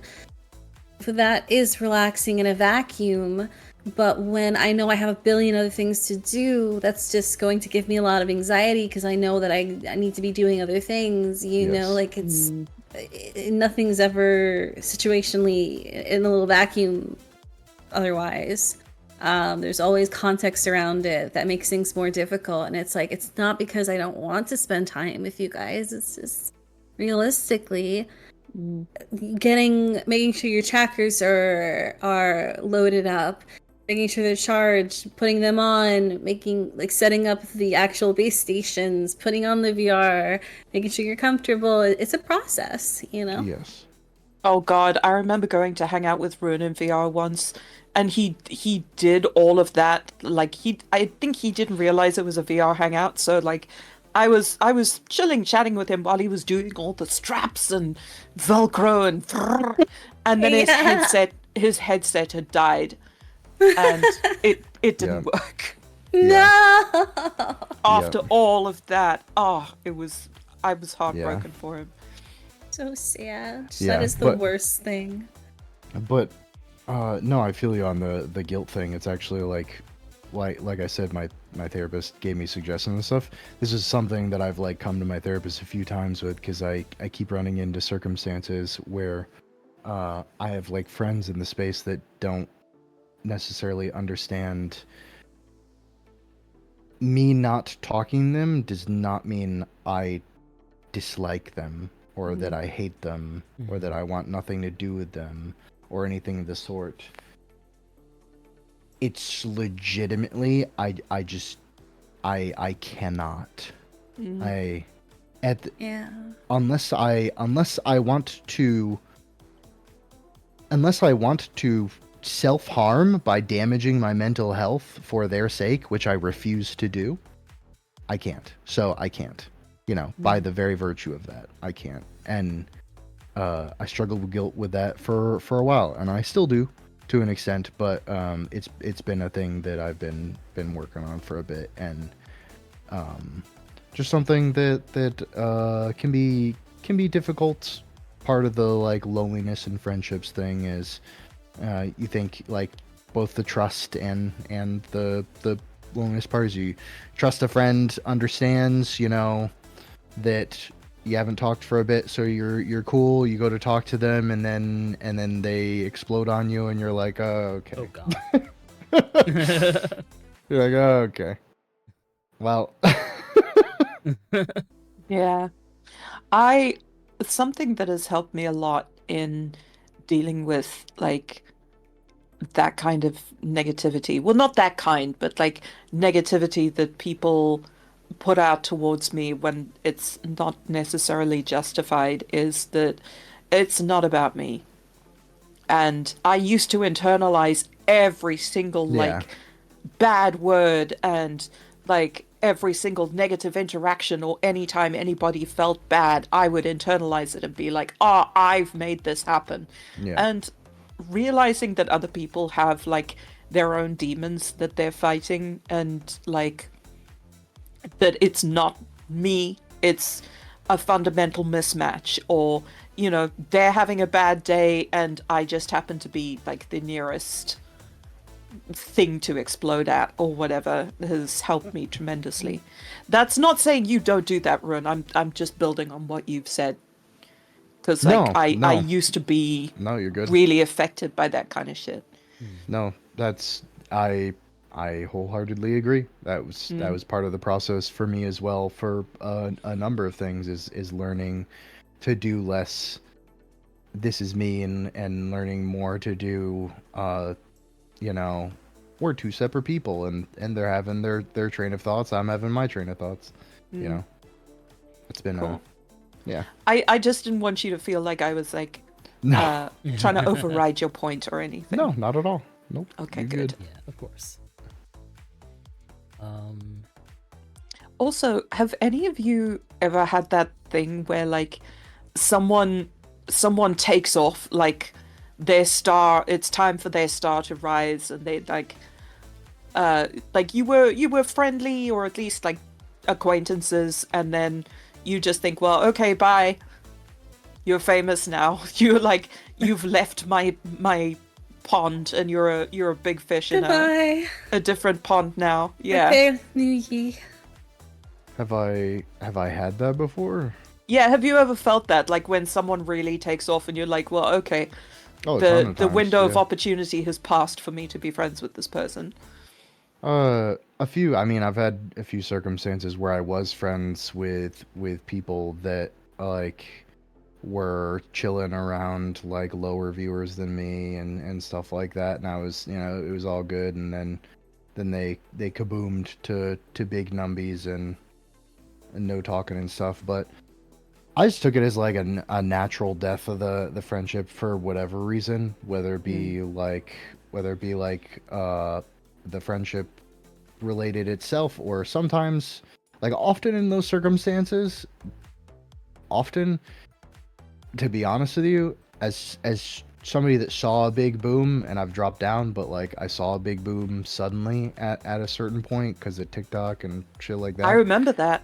Yeah, they're part of that process, if you're not prepared for it, which I wasn't, is like sudden, massive, overwhelming juggling of everything, and shit just kind of gets dropped.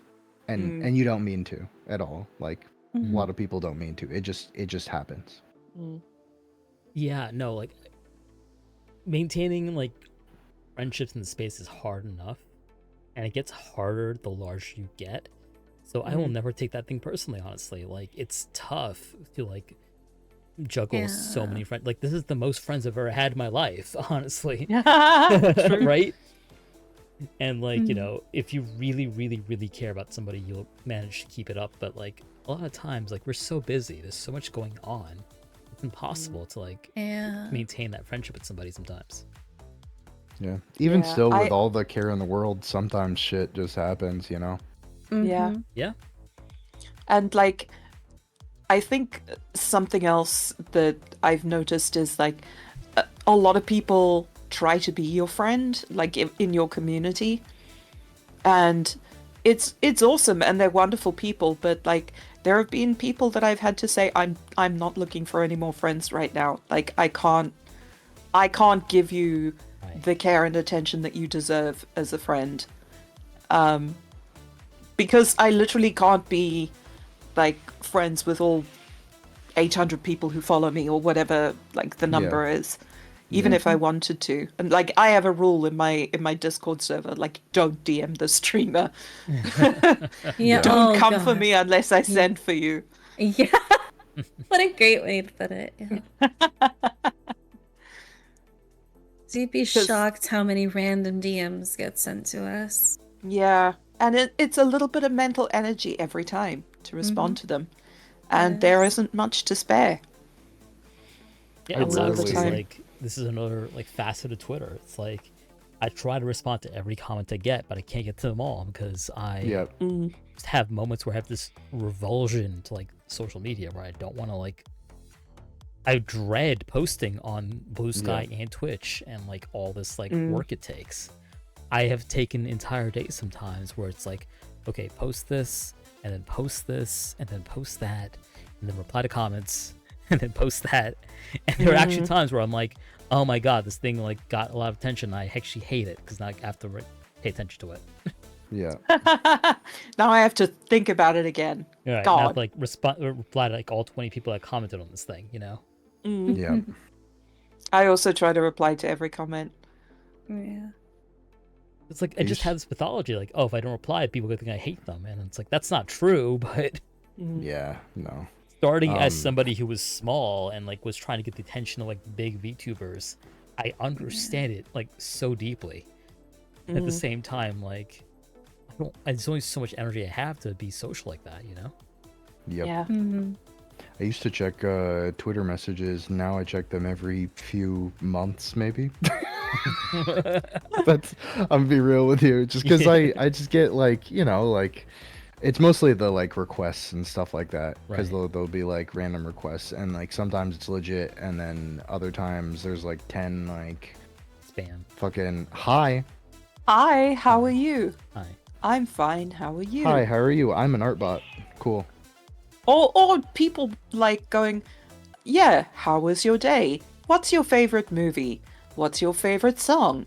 What's your favorite thing to eat? And it's Oh, just like small incredibly talk on that small talk, level. yeah. And it's not actually a conversation. They just want to be talking to you. Yeah. Yeah, that's really exhausting. Yeah, it's tough when like people have access to you 24/7, essentially. It is so mentally taxing. And I feel like we're at an age right now where people have never been able to get so close to the streamers and yeah. then the entertainers that they watch Mm-hmm. that there's now this expectation for you to do more, to do more, to do more, to do more, to feed that constant need for interactivity. And that's one of my absolute favorite parts of streaming is that interactivity with the audience. Like, I absolutely adore it. But Absolutely. always being on that wheel of needing to come up with something new and bigger and better, that is very mentally exhausting. And I feel like it really hits especially smaller creators who didn't realize that about themselves, that such things are a little bit more difficult, you know. And it's, I feel like one of the first milestones where you really sit down and you're like, do I want to do this? Like, do I want to continue to be a content creator? Right. You know? You want to provide that level of service, like, you know, that level Yeah. of hospitality for everybody who comes across you. Because, Exactly. you know, when you're a small streamer, every viewer, every, like, chatter is a king. And as the bigger you get, like, it gets harder. Mm-hmm. And then you have to, as like Shuffle Shark is saying, the parasocial stuff is hard to navigate. Exactly. That's why you Yeah. gotta set boundaries, strict Right. ones, as fast as you can. Like, Yeah. even in my personal opinion, I think that no matter how small you are, you need to have those boundaries in place. Agreed. Don't feel like just because you have them up to protect yourself doesn't mean you're gonna lose people. If you lose anyone, it's people you don't want in your chat anyway. Yeah. Exactly. And there are other people. Yeah. There's so many people. There are other people. So many of the other two things is one, if they're making you uncomfortable, they're likely making other people in your chat uncomfortable. Mm-hmm. And two, sorry, my cats are being little Hi, Katie. shits. And the other thing is God damn it, cats! You distracted me. Yeah. The other thing is, as much as it's not great as I've come into those circumstances where I've been banned from like a Twitch chat or something, and I don't even know what the fuck I did, or like I've never even like met the person before, stuff like that. I go to like I raid into somebody and I'm banned in a place. I'm like, oh shit. Oh. Okay. That's probably What? due to the ban That's list not- sharing thing as well. Yeah, but like, Ah. you know, that sucks. It certainly sucks to be banned in a place. It does. However, whoever's streaming, it's their space.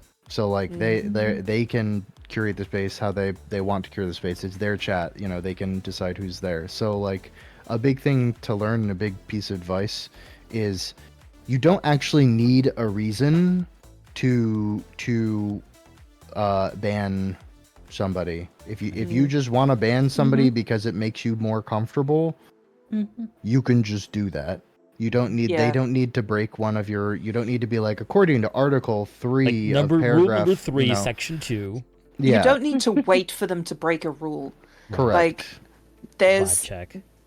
yeah, there's a thing I think where people tend to like if someone makes them uncomfortable, they wait for like a catastrophic event that will like justify them kicking that person out of their space. And that's something that I've had to learn, you know, as I've been an adult, and something that, I've told other people is you don't wait for that catastrophic event, because you don't know what that event is going to be or how big it's going to be.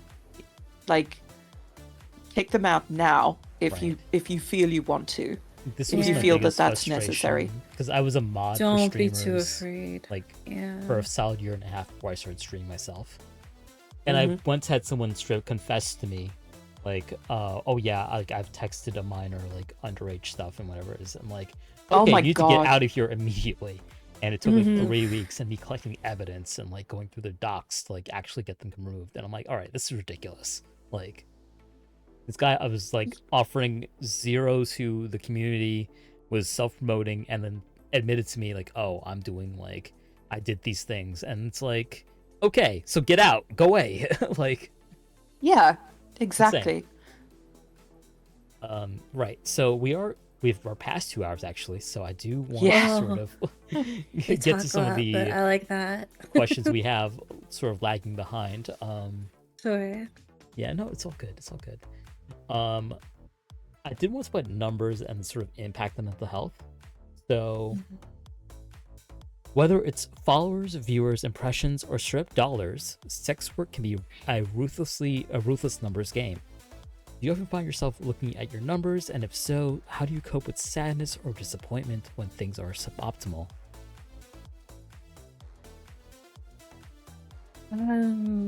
I vent to Atra. How That's, real. That's a me I find my privilege. You guys don't get to do friends that. like You don't vent to Atra. That's me. Oh, No, okay, like okay. real talk. Like I streamed to 2 people yesterday. Like it can be like that sometimes. And like, I do wonder, because like I'm a very numbers driven person. Like I could be like, okay, well, what did I do that like, what was not appealing about this versus like other times I've done it.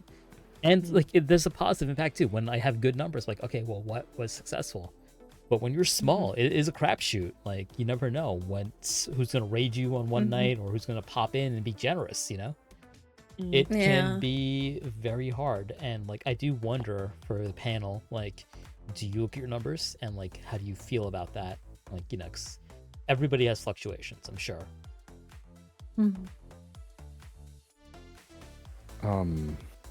Yeah. I use techniques I learned in cognitive behavioral therapy to try to inhibit negative thoughts with things and time away. So AKA time CBT. away, yeah, aka cock and ball torture. Yeah. I was trying not to make a joke. I was like, don't do it. Sorry, Ruth, go but ahead. no, you're fine. So time away is like literally you just step away from the fucking thing, go do something else, get your mind off it, like a distraction, something, and don't feed the doom spiral, or the snowball effect of things. The CBT like techniques that I use are I try to avoid should statements. Oh yeah. With regard to myself, because should statements are incredibly dangerous and just tend to not be effective. So in general, people will use them often in like not nice context for themselves. I should do better. I should have done this. I should do this, etc., and they just aren't effective.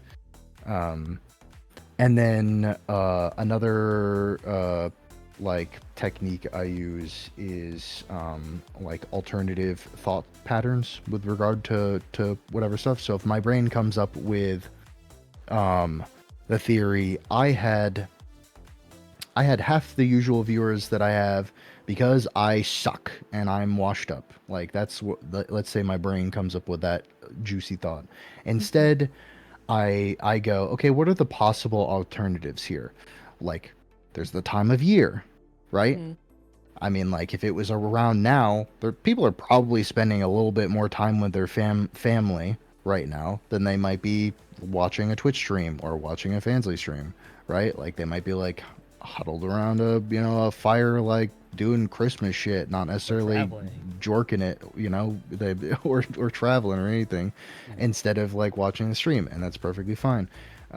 It could be you know, it could be whatever platform I'm using. The algorithm was fucky wucky for a time period. It could be, you know, it could be various factors. But I just come up with ideas that are alternatives to you suck, you know, and then present a list of those alternatives to myself versus the one you suck thought, and try to challenge that mentally with logic. Why are my cats being little shits? I'm sorry. Someone's angry. But that's basically it. I'm gonna take care of them real quick. And somebody else talk. Absolutely. Give them scritches for me. Yeah, I mean, we're coming up towards time anyway. Yeah, no, but for someone who is numbers driven like myself, it can be difficult because I really do, like, much of what I do is informed by numbers. I will stream a game because the numbers are good. I will continue streaming because the numbers are good. I will not stream something because the numbers are bad, you know? And while I have a perfectly good job, like, I do look at the earnings and be like, well, okay, well, your earnings are great here and terrible here. Like, so what can you do to change that? And we'll say, like, the Fansly leaderboard has not helped with that sentiment. No. So, like, and at all, because, like, Yeah. you might have thought you were, like, you know, hot shit, like, in the top 2-3% every single month, but, like, when it comes down to it, when there's a competition, like, it is such a rat race. Like, Yes. yeah. And I think more so than even Twitch, because, like, so much of sex work is very much, like, money based, viewers based. Your toy's not going off when nobody's watching you, you know? Yeah. Things like that. Yeah. I think also, like, because we're independent, you know, when you're working for a big corporation, we're not the ones that are thinking of the bottom line, you know, as the sort of drones that work in the cubicles. Whereas if you work for yourself, you've got to think about your bottom line and maximizing your bottom line. And I think a lot of people aren't used to thinking that way. And yeah, it can have very negative effects, especially when it's, you know, it can be interpreted as a reflection on your own performance, because again, we're our own worst critics. Yeah. And we tend to internalize it, bad stuff that happens. Yes. And the fucked up part about it is that you're not really allowed to talk about it, though. Like, most people think that VTubing should be like a hobby, something that you shouldn't make money from, something that you shouldn't be able to, like, you know, support yourself on. Right? As if it's some they act as if it's some kind of virtue thing. Right. Yeah. Like, It's like, don't watch this not one. to... This one wants your money. Unlike me, I don't eat your money. Please watch me. Yeah. And it's like, if you do this, like, to support yourself or as a business, it's, like, not virtuous, you know, and that's such bullcrap, because for some of us, this is a business. It's the same hate that OnlyFans girls and, like, cam girls get, basically. It's like, how dare you monetize this, you know? How dare you monetize your pussy? Wait, can I say that on Twitch? Yes, you can. Exactly. I will say, I think a pitfall that a lot of, like, live content creators, in regardless of the platform, fall into often is that the number of viewers you have or the amount of dollars you received in a stream is reflective of how entertaining or how sexually, like, gratifying or how etc your stream was, which is not necessarily the case.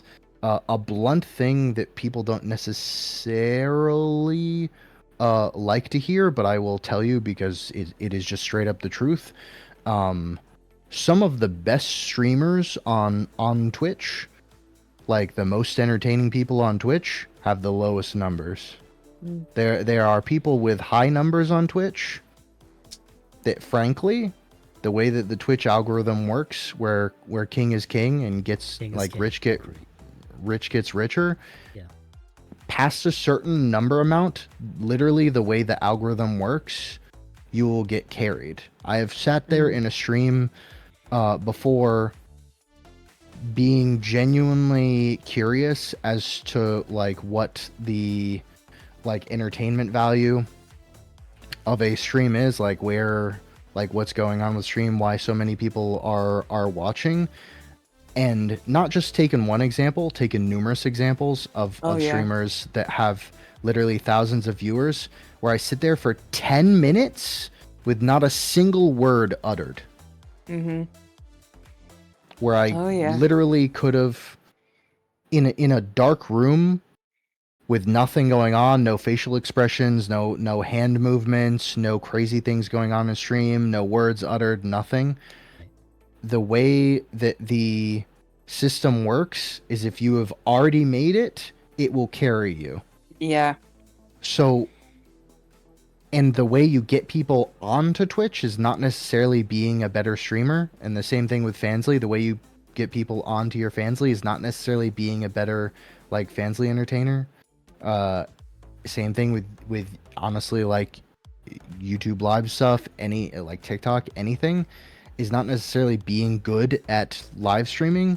It's bringing people from outside sources to this via marketing, essentially.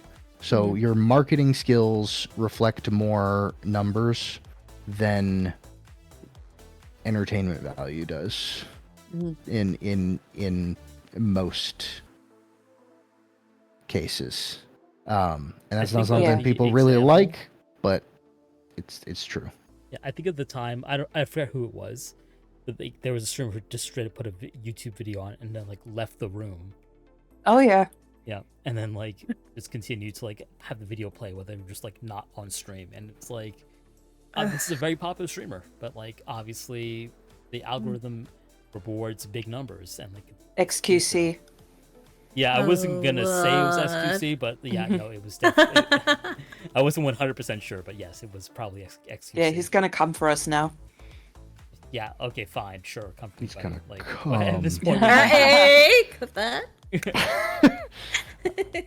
No, but like that being said, you know, people do pioneer like parts of the platform like earlier on, or like they find their niches and like work their way to levels. But straight up, I'm be real with you. I'm not saying I'm not entertaining or I can't talk about stuff or stuff like that. But the most success that I have seen in terms of like highest numbers stuff has been when my marketing was on point. It was not when my like the best streams I've had were not the highest number streams. Yeah. Straight up. Even like the most money I've made on Fansly was not necessarily the most entertaining I was on Fansly. It was my marketing was on point. Yeah, like the best I've ever done in Fansly was like collabs where I'm like literally sharing the money anyway. So it was like, you know, have I made like hundreds on a stream? Absolutely. Did I immediately have to pay that out to everybody else? Yes. So. Yeah, but like that, like that. but that was like a like networking. I think Rune was on that stream like too. Marketing, yeah. Yeah, absolutely. But like networking is like part of that like I don't know what analogy to use. So essentially like it's the same thing, you know, like the networking to bring people on, doing a collab, stuff like that is like another form of like bringing people in a marketing sort of way. It's not necessarily like you're doing like TikTok or YouTube Shorts or whatever else people are like pitching nowadays is like the go-to. But at the end of the day, you know, it's bringing people to your platform through some other means, because the majority of these platforms do not do that for you. So I did want to sort of touch on the disappointment aspect. So like, to what extent, panel, do you guys look at your numbers and like, how do you sort of cope with the disappointment of like not doing as well as you should? Because the conventional wisdom is to turn your account off and not worry about it. And I've always found this to be for sort of lacking advice, like an advice that is not really practical, so to speak. Right. I've never turned my viewer count off. I have definitely found that that's something that's helped me before. It's really so personal to the person that is trying out the strategy. So for me, like, I am very ADHD, whatever.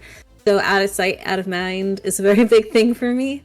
Right. So it actually does help me if I'm feeling like, if I can feel like my anxiety welling up about like, oh, I'm not doing so well right now, or not that many people are watching.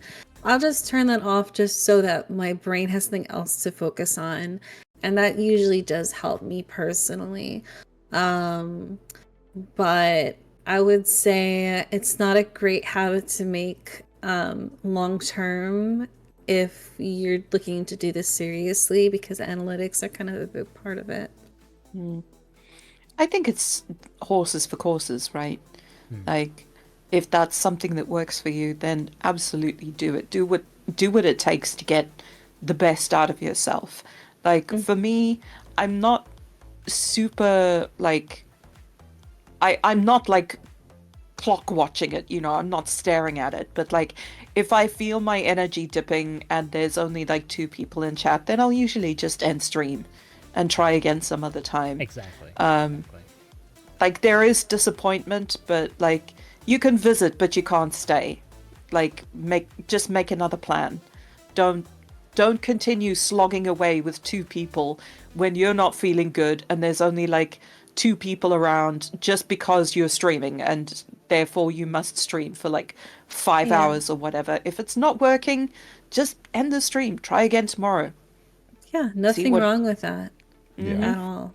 I've definitely had that happen where I've cut streams short because you could just feel it. It's a slow night. You're maybe in a weird mood that night anyway, and you feel like you can't just give your absolute best. There's no shame in just being like, you know what?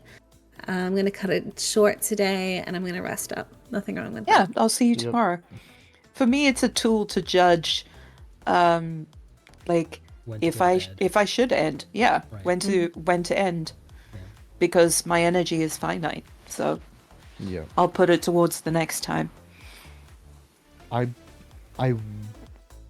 will say, for me, it works to turn those off while I'm streaming, because I don't want the distraction of like seeing it and it like, you know, like messing with my head. So it works when I'm streaming to turn those off.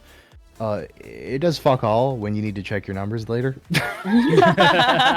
So I think the idea that you can just like la-di-da-di-da, let me just ignore this all the time. No, I don't believe in that. And anytime somebody gives the advice of that, I'm like, you know that doesn't work. Don't say that to people. Come Yeah, and on. then you have to post on Twitter, I just want friends. I don't want collabs. I want friends Yeah. at least once a week. Oh my god, the Yeah. engagement bait is something Yeah. that, oh, my eye is twitching just thinking about it. Engagement bait and rage bait and various things that people I don't know engage, why. like, yeah. I used to get so weirdly personally mad whenever I would see stuff like that, and I would go and check, and it would be like super obvious that whatever they were promising, they was just not doing. But the post was going like, going absolutely viral. Like, I'm gonna follow these people, and then you notice that their follow list never changed, like the Yes. number. Yeah. And Yes. stuff like that, and I'm just like, you know, like, if you're gonna do something like that, at least Yep. Yeah. be genuine about it and do Reply the to thing you're this gonna if I can raid you. and never does. Yeah. Yeah.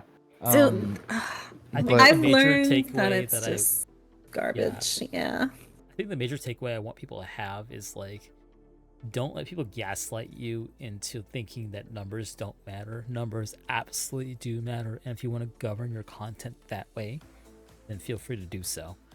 Because it's really difficult to make like lewd content when you're small, right? It's tough to do it when you have like 1 viewer in chat or no viewers even, because so much very of being scary. entertaining on Fansly is like making the lewd sounds like making people feel like aroused, so to speak. And you're not gonna get there like streaming to one person playing Honey Pop in silence. Like it's not gonna happen. Yeah. You know? Yep. And a lot of like most of it is, you know, the appeal for most people is also the interaction to some extent, you know. Right. Exactly. Otherwise, like, why are they coming in live when they could just like watch you, you know, do like a video, right? Exactly. Like they're there live because there's some element of interaction that's wanted for the most part.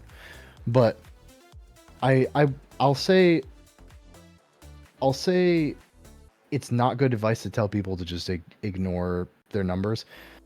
If you genuinely don't give a shit about them, you're just doing it as a hobby and stuff like that, then yeah, sure, I guess it's good advice to tell people to ignore your numbers. If you really but don't just, be like, sure. weirdly But, gatekeepy like, about it. yeah, like, Yeah, don't Right. don't exactly. think that you're morally superior. Just Yeah, because I you're doing hate this as a that. hobby. Yeah, yes. like you are However, not better. It's like Yeah. the people that are like, oh, I'm into underground music, not the mainstream pop or whatever. You know, Oh, like yeah. same vibe, man. Same freaking vibe. However, I will also say the pit trap that people should, the pit trap to avoid to help your mental not take a heavy hit for each moment of disappointment is the like snowballing effect that the numbers can have on your mental. So to not fall into my numbers are lower and then get into a thought pattern of it's because I'm washed up, it's because I suck, I'm getting worse, nobody likes me, like, because these thought patterns do pile onto each other and they can hammer away. So like a really important thing is to just avoid that as best you can. Whatever techniques and such get you away from the snowballing that are healthy, use. But the advice of ignore the numbers as a general piece of advice to every single person that streams is frankly dumb. I agree. I don't know if I would say it's dumb. I would just say that it's being a little naive. Because I feel like a lot of people who claim that they never think about numbers, I'm just a hobbyist, you know, like, I feel like they're not being fully honest with themselves. Necessarily, because I feel like everyone enjoys streaming because of the dopamine hit that you get when you get followed. You know, like you build an audience, people to talk to, make friends. I all honestly kinda blame stacks. the anime culture and like the whole like hobbyist like nature of the space. Like Yeah, that's everyone true. thinks that you have to be like, you know, like high school anime club. We're doing this for free. We're not getting paid for this. We're just doing this. We love anime. We love waifus. We love husbandos. We just, you know, right? Yeah. Yeah. And it's And like there's virtuous, nothing like wrong- do this for Or free. you have to be like an idol, Yeah. and you know Yeah. it has to fit a very specific mold. Yeah. And by There's just no reason to be a hater. yeah, and Don't influence them. by dumb I mean to take such like rigid advice and broadly sweep it to everyone is dumb. That's what I mean. I don't mean it doesn't work for some people. Some people it might work. I just mean to tell every single person that streams, literally none of you should worry about numbers ever. If you do, you're doing something wrong. It's like, come on. Good God, Atra, what is happening? Yeah, No are good. you good? I'm good. Someone call the bondulance. Again, since my mic is in front of my face. No, see, like I do think that lewdtubers have a healthier relationship with their numbers than like other streamers do, because I do find that we have an understanding like, okay, tips, viewers, performance, and content is very intimately linked to our success. Whereas some folks who are just streaming without doing lewd content will be streaming to a couple of people, like, 3 or 4 viewers, and like constantly there for like 7, 8, 9 hours a day, Yeah, But- part of the problem with that as well, like, I know a few people who stream like for 7, 8 hours a day or whatever it is, and they don't take any time to do any marketing. They don't work on their brand. They don't work on any kind of networking. They're just streaming constantly and kind of like surprised that they're not growing because they think that that's all it takes. And I'm like, well, you actually have to, if you want to grow, if you want to make this work, you have to. Oh, I'm so sorry. Oh, it's up past 4 in the morning. We'll end soon. If you want to like grow, you have to spend time away from like being live, working on your stream, like whether it's networking or posting on social media or looking for art or like working on your stream or your sound alerts or whatever it is. Like, you need to put effort into that back end and into promoting yourself, because just streaming, trying to brute force it, will not work. That's something I'm trying to learn myself, honestly. Mm. I hate clipping myself, I hate editing my VODs, but it is what it is. All right, chat. Yep. So this is your last call for questions. If you have any questions whatsoever for our panel, please get them in right now. I do have one sort of final question for our panel, and it's about the holidays, actually. So the question is, the holidays are a mentally challenging time for sex workers that are either estranged from their families or forced to do sex work in secret. What advice would you give to someone feeling depressed or unhappy about the holidays? Oh, that's tough. Mm. Because it's like, Yeah, that's tough. I want to say that it's like, well, one is that when you realize that you are depressed, one of the things you need to do first is accept that. Like, I don't know about you guys, but I remember how difficult it would be sometimes to recognize what was happening. But once you do, I think it's good to be like, you know what, it's okay to feel this way. Like maybe you've had something that happened around the holidays, or maybe the holidays make you think of family and you're having problems with your family. Like, there's this pervasive thought that like everything needs to be in hunky-dory with everybody at all times. Like, you need to be balanced in all aspects of your life all the time. But the reality is that's so rarely true. Like, we're all of us are dealing with something, right? Absolutely. I think the concept of found family and a community is very helpful sort of circumstance, because no matter what you might be going through, and this is especially true for people who are trans or maybe closeted, like you can find people around you that are supportive and like-minded and are helpful to you on the internet. If you just put in the effort to make a community, honestly. Because while this is a tough time of year for a lot of people, it can be a lot easier when you have someone to text or you have somewhere to go, in my opinion. And I think people, especially of the older generation, tend to misuse the blood is thicker than water phrase. Yeah, it's the bullshit. full phrase is the blood of the covenant is thicker than the water of the womb, which means that Yep. your family is an accident of birth, and the covenants that you form by choice are stronger than an accident of birth.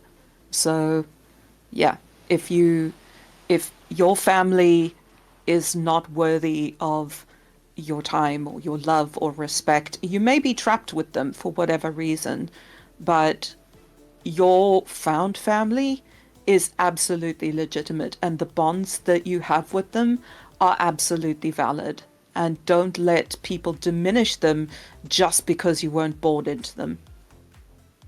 That is a great point. Yeah. I agree with these. I think another thing that kind of gets me through tough times in general, personally, and has in the past, because I've had to endure certain times, because I knew all I needed to do was make it through, you know. White Is knuckle it until things get better. Yeah, is sometimes you legitimately do have to just, bite down and make it through, and at those times it's very important to continue to remind yourself this is finite. Like these are temporary times. This will only last so long, and then it will be over, and I will be on the other side of it. All of that advice together is good, not just the bite the pillow, but That is Yeah. 100% my Raw dogging your tactic mental for health. yeah, but also, yeah, that's my piece is remembering that this is a finite, and any permanent solutions that come to mind to fix something that is finite Aren't worth it in the end. probably aren't worth it. Yeah. Yeah. I just wanted to put some extra emphasis on this. For those of you that think that you might be suffering from depression, anxiety, any sort of, get checked. There's no shame in getting tested to see if maybe you do need a little bit of extra help in certain areas, I feel like so many people are afraid of the answer that they might get, that they don't do it in the first place, and then they basically live their life on hard mode because they're unable to accommodate whatever issue that they have. I would say it can be hard, but even if it's just getting your foot into therapy to start the process, I greatly encourage you to do so. It is impossible to grow by ourselves from our own knowledge. There's nothing to gain. We need help sometimes, and there's nothing wrong with asking for it. Yeah. True. Yeah, I mean, I'm responding to what chat's saying. I get it. Stoicism, it's appealing. I want to be stoic most of the time and not rely on other people, because I have a fear of making people worry about me. I don't want people to worry about me, and I'm a grown man, and you can talk all you want about masculinity and mental health and parasocialism and not wanting people on the internet to worry about you. At the end of the day, you have to figure out, you gotta find your people, basically. Yes. Don't put it out there to the entire world that you're struggling, but you should have somebody to talk to, because Yes. suffering in silence is very hard to do. Yes, it is. You're gonna burn out so hard if you don't do that. Yes, you Yeah. will. And, worry, a little bit of worry is an expression of caring. And I think it's important to allow people to express that, because they're saying, I care about you. And if you're being no, nobody must worry about me. I will never tell you, there are people who are I will never tell anybody if I'm feeling sad or whatever. You are denying them that caring. You are denying them a way to care about you. If they can see that something is wrong and you insist that something is fine, even when it's obvious that something is wrong, because you don't want them to worry, it's you're telling them, I don't want you to care. And yeah, I think it's Yeah. important to acknowledge that. I don't know. I'm struggling with that still. Oh yeah, no, this wasn't directed at you. I didn't mean no, specifically. I know what I'm saying. No, it's it's tough. I feel you, Atra.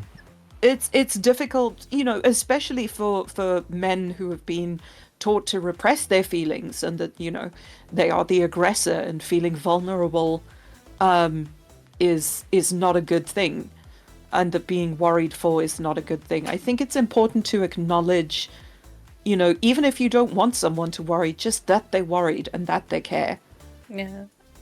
You know, and even just that is like validating how they feel about you as well.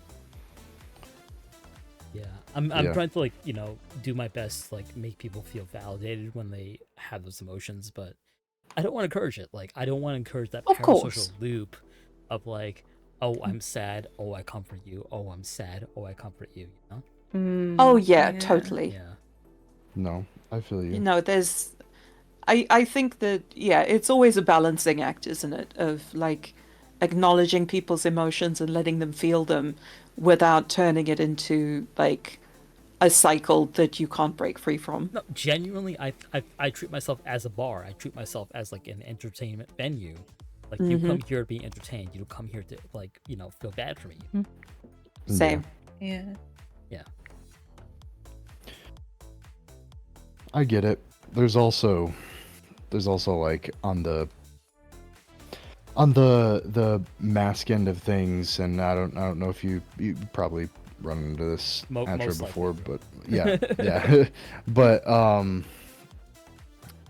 there's also the circumstances of I have had many times in my life where I finally truly let down those walls and let out my most vulnerable emotional moments, and nearly every one of those, it was thrown back at me and used to stab me in the back at a later time, or point at weakness, or like mark it as like a flaw of me, leading to a further issue. Now, these have been mostly in like romantic relationships, obviously, but like Right. that is a big thing that I know a lot of mask individuals run into, where it's like, be vulnerable, be vulnerable, be vulnerable, be vulnerable, be vulnerable. The moment you're vulnerable, then either you're a villain or you're a bitch. And then you're like, okay. And especially when they put it out into like the wider internet, and then Yes. right. Yes. Yeah. So that is, I've it's gotten, I've gotten better about talking about things, but in terms of being like truly emotionally vulnerable with folks, I'm truly emotionally vulnerable with my therapist. That's about it. So I'm glad that you have that, honestly. Like, personally, I've never gone to therapy. I really don't see the value in it for me personally, because I probably will lie to my therapist too. If I'm being I did it first. Yeah. I've been going for like over a decade. So at first I was resistant. It's taken me a long time. So I get Therapists you. are also so personal to each person that it's like, Yes. Yes. your experience can vary so spectacularly that it's like, I've heard of people that refuse to go to therapy because their first experiences were so bad because they just happened to come across the worst therapist for them at that time, you know. And it really, I've been through a couple now, and I would say for me, therapy never seemed to last more than a couple of days, because I would feel like, okay, I don't know if this is valuable to me, because usually it'd be like, write your feelings in the journal, or blah, blah, blah. And I hated that so much. Until I found a therapist that was like, yeah, we're not going to do that. We're going to try other things that you think might be more helpful to you. And So when you're looking at therapy, I really do suggest someone who's willing to suggest new things for you to bring you a little bit out of your comfort zone. Because I mean, that's the only way you're gonna learn what works for you, right? Yeah, Absolutely. and I will say I was incredibly lucky in that the first therapist that I ever had, it was just good. It was just good, straight from the. Now that's not the therapist I currently have. I still had shit ones, but the first one, wonderful. So it worked out. And another thing I'll say, it's honestly like dating. Like a good relationship is good. A bad relationship is bad. I've had therapists that, I'll be straight up with you. I've had therapists that I have attempted before, and I've had therapists that asked me why I didn't try hard enough, essentially. The fuck? Yes. So That's so therapy messed can up. yeah, it can be bad. It can be bad. Yeah. But can it can be. also be good. Like on the That's best horrible. end, it's life changing in a sorry. good way. No, It's so it's fine at this shitty. point. It's Yeah. I'm cool at this point. At the time, honestly, more than anything, I was just pissed off. but As you should be. but like Yeah, as you should be. Mm, Exactly. It's But- weird how you end up finding a value in yourself after the fact. Like, hey, no, you shouldn't have said that to me. You know, like, and Yeah. you realize that you're worth more than that. yeah, Getting but angry on your weirdly own validating behalf. feeling. but like when it works, it really works. When it doesn't work, it doesn't work, and it can suck. And I understand when people say it's like not for me, because it's almost like you have another dating life, and it's just for Another therapy. relationship, yeah. Yeah. So I get it.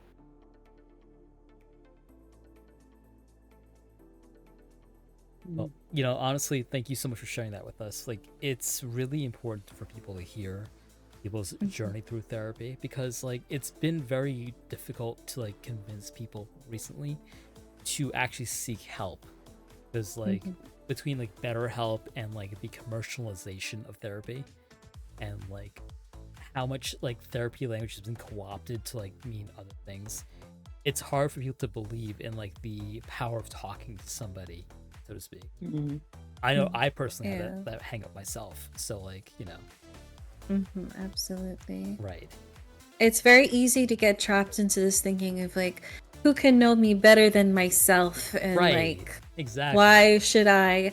And what I would say to that is that just from thankfully my own experience, you'd be surprised the things that you hold as truths about yourself very close to your heart, only to realize that they're not really truths at all.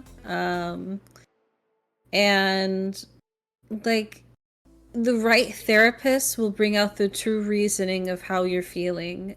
Like for example, what I'm trying to get at is like for me personally, I used to think that all of my issues stemmed from my very first relationship that was on the emotionally abusive side.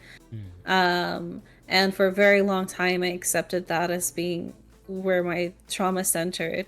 And it wasn't until recent therapy sessions with somebody new that we started going deeper until before that. And then it's like you start to be like, oh, I'd always assumed it was this thing, but really it goes much further back than that based on the conversations that we're having and all of that.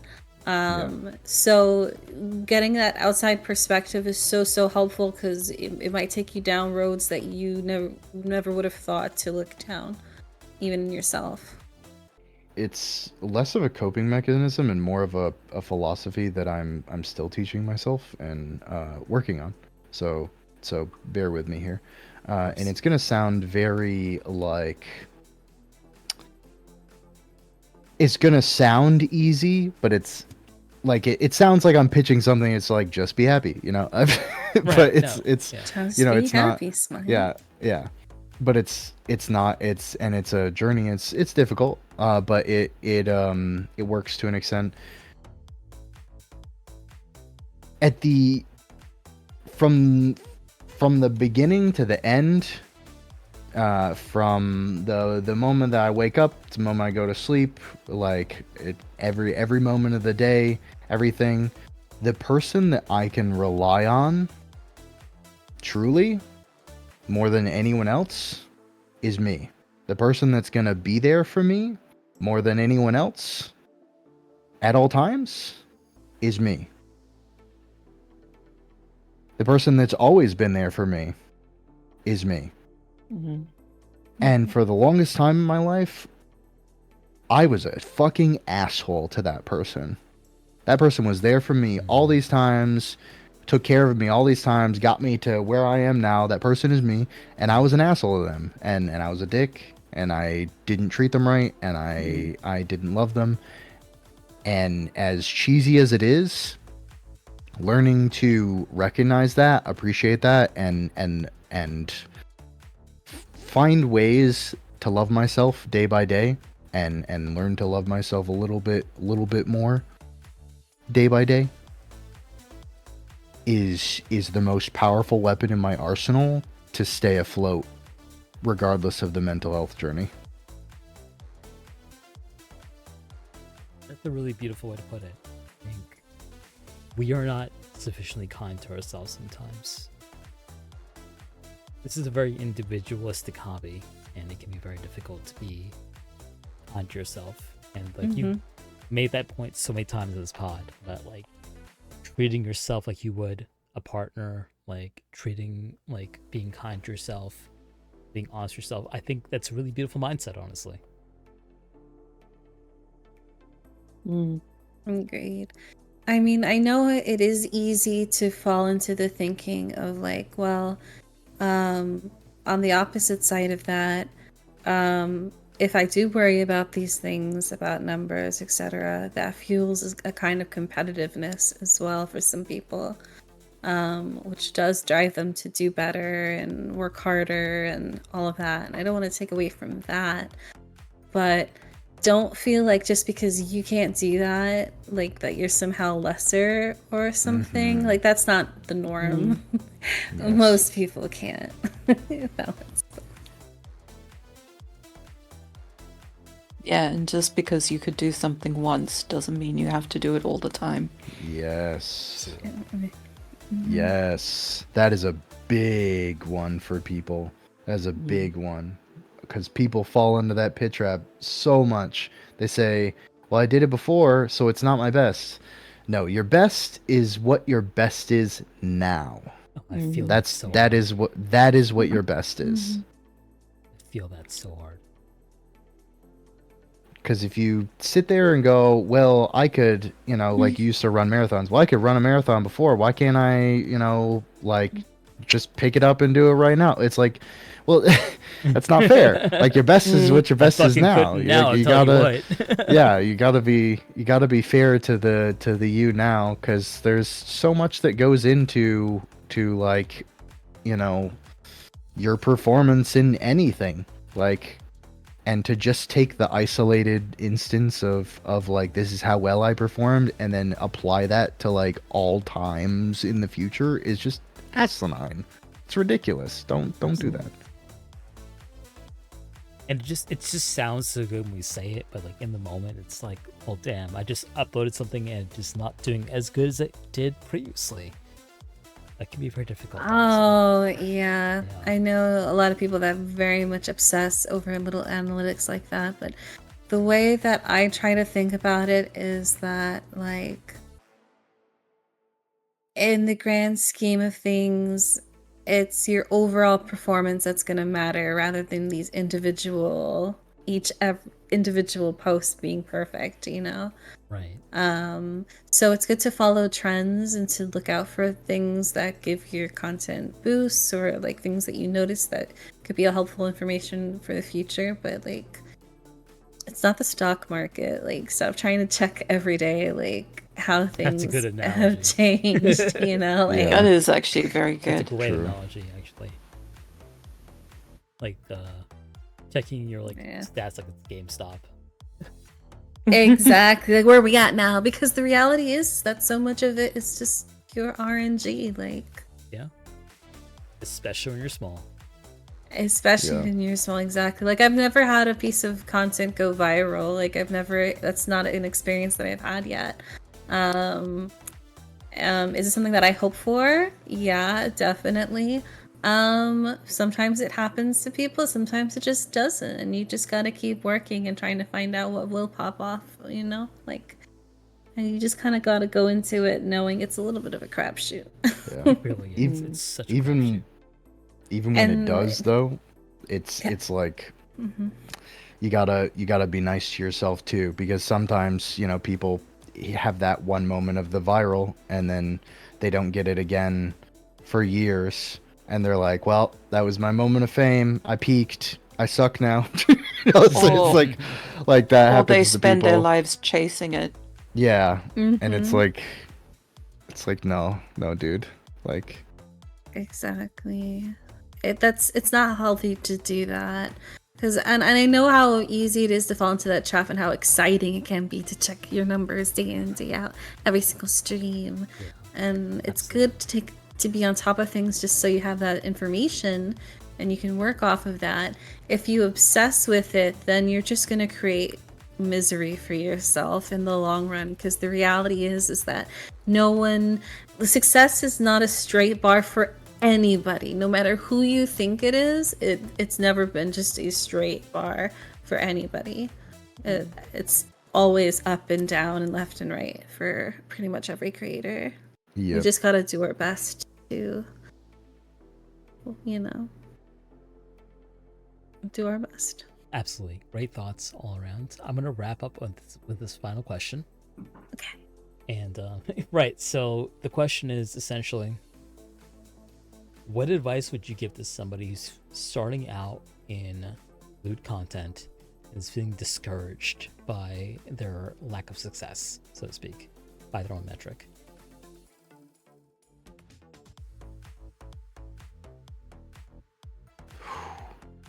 Just keep going.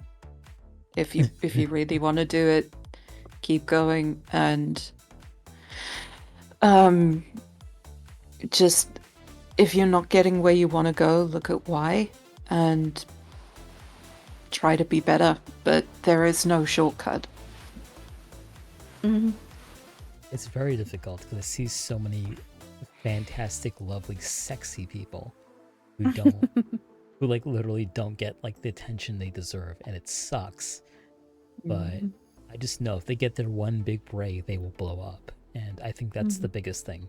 Consistency matters. Like this is a hard place to get noticed. A hard truth. Consistency matters. Consistency And also, I hate it. also Sometimes. loads of VTubers like flame out after a year. Very few last over 2 years. And being around in the space and having that staying power will get you credibility with other VTubers, and you will have cachet with them as long as you've not been like a complete dick. So, more opportunities will come your way, but you have to stick with it. Absolutely. It's also good to remember that on Twitter, the algorithm literally feeds you the viral stuff. And so it feels like everyone's popping off. Everyone's got the secret to whatever. It's not. It's just that they're not showing you the thousands and thousands of people whose posts don't pop off and That's don't such go good viral. advice. That's so good You know, advice, like- honestly. Don't compare your level 1 to someone else's level 20. Right. Exactly. Exactly. My favorite quote for that there is... is a survivorship bias. Mhm. Go ahead, baby.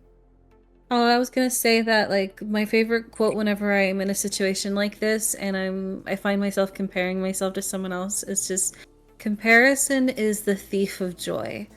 And at the end of the day, that's all we want to be, is joyous, right? So what's the That's a good point? quote. It is. It like whenever I'm doing these things and I catch myself, I try to think of that quote and it helps bring me out of that mindset. Because it's like, yeah, like why am I letting them steal my happiness by sitting here and wasting my time doing this? True. We're all on our separate journeys. Like they don't know what's going on in my life. I don't know what's going on in their life. You know. definitely like probably one of the best quotes I've heard about content creation in a long time. So good mindset. All right, this has been the Depths Podcast, episode 45, mental health in sex work and content creation. We really genuinely thank our panelists tonight for being so open with us and like sharing their thoughts on a multitude of issues. We covered quite a bit tonight. I'm going to give our panelists an opportunity to do some plugs, starting with Starlit. Tell us what you have going on right now.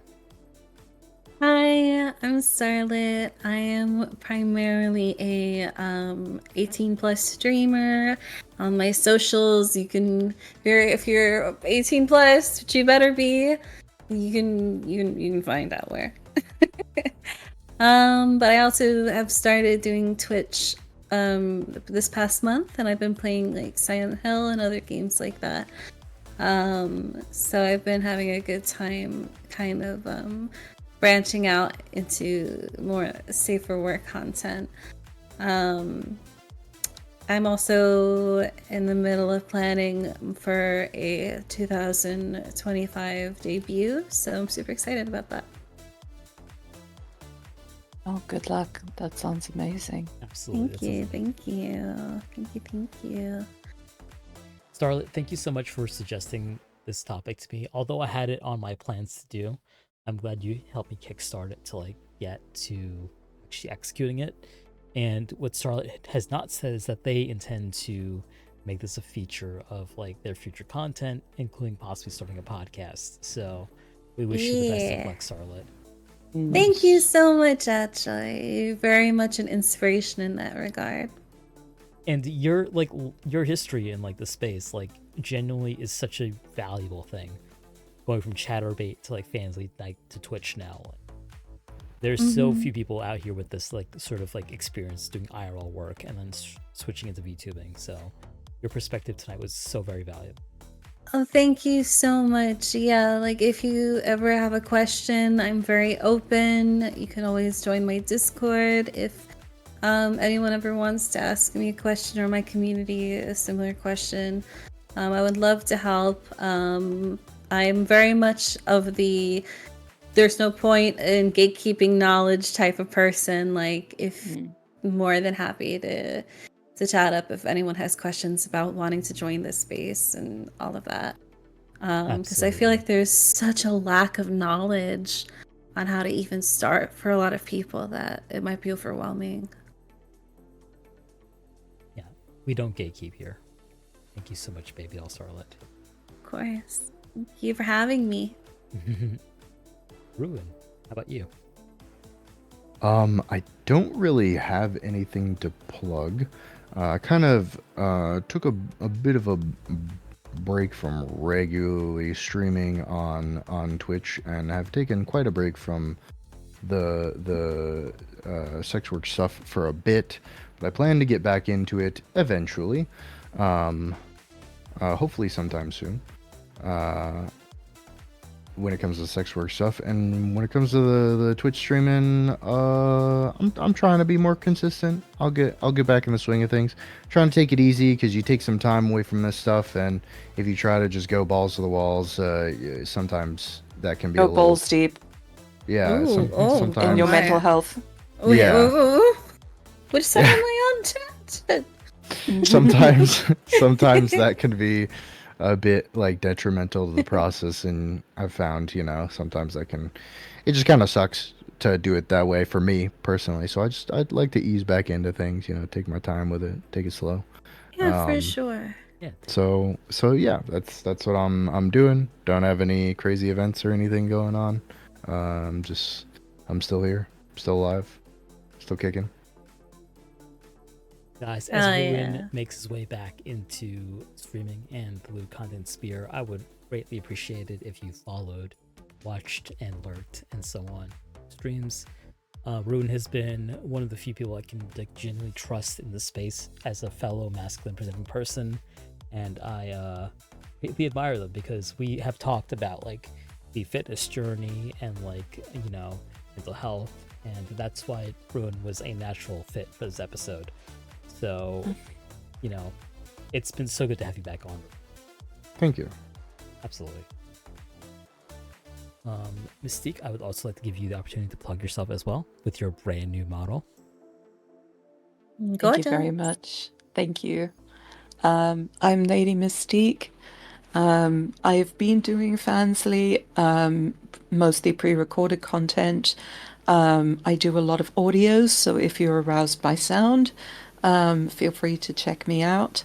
I will be starting streaming on Fansly again soon, and I will be returning to Twitch with this model and this one. So, Ooh. come check it out. Yeah. I'm sorry, it's 5 in the morning and I'm so tired, so I don't have so much energy. I'm sorry. I've got Nothing it. to apologize So for. guys, check out Lady Mystique, who's returning to Twitch and Fansly soon. They have made a beautiful 3D model with the assistance of Yuki Trap. Yeah. Sort of like do some safe work streaming here on Twitch, some cozy games, as well as some looter stuff over on Fansly. Mystique is very knowledgeable, very mature on like sector topics, and we would greatly appreciate it if you give them a follow and a subscribe. Thank you. Come follow me. Yes, so cute.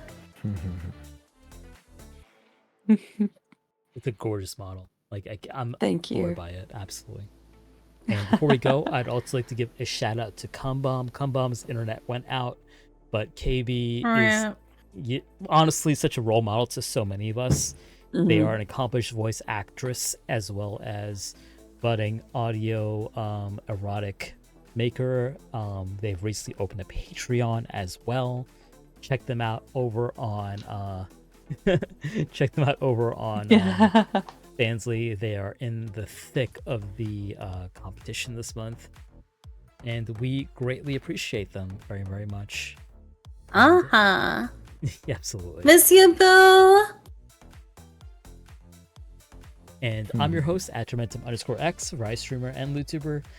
I'm celebrating 2 years of streaming here on Twitch, and soon to be 2 years streaming Congratulations. here on Fansly. The Depths will return on January 6th, which is in 3 weeks. I do not have a topic yet, but it will be announced soon. And my only ask for y'all is like and subscribe if you're on Spotify or YouTube. And Merry Like and Christmas. subscribe. Like and subscribe. Merry Christmas. Hell yeah. Thanks, everybody. Mwah. Mwah. Da-dee-da-boo-da-boo-da-da. So since I don't have a teaser for you guys, I'm just going to end it off with a reintroduction of our guests. Have a lovely night, everyone. Like and subscribe. Smash that like button. Exactly. Good night, everybody. Good night. Good night.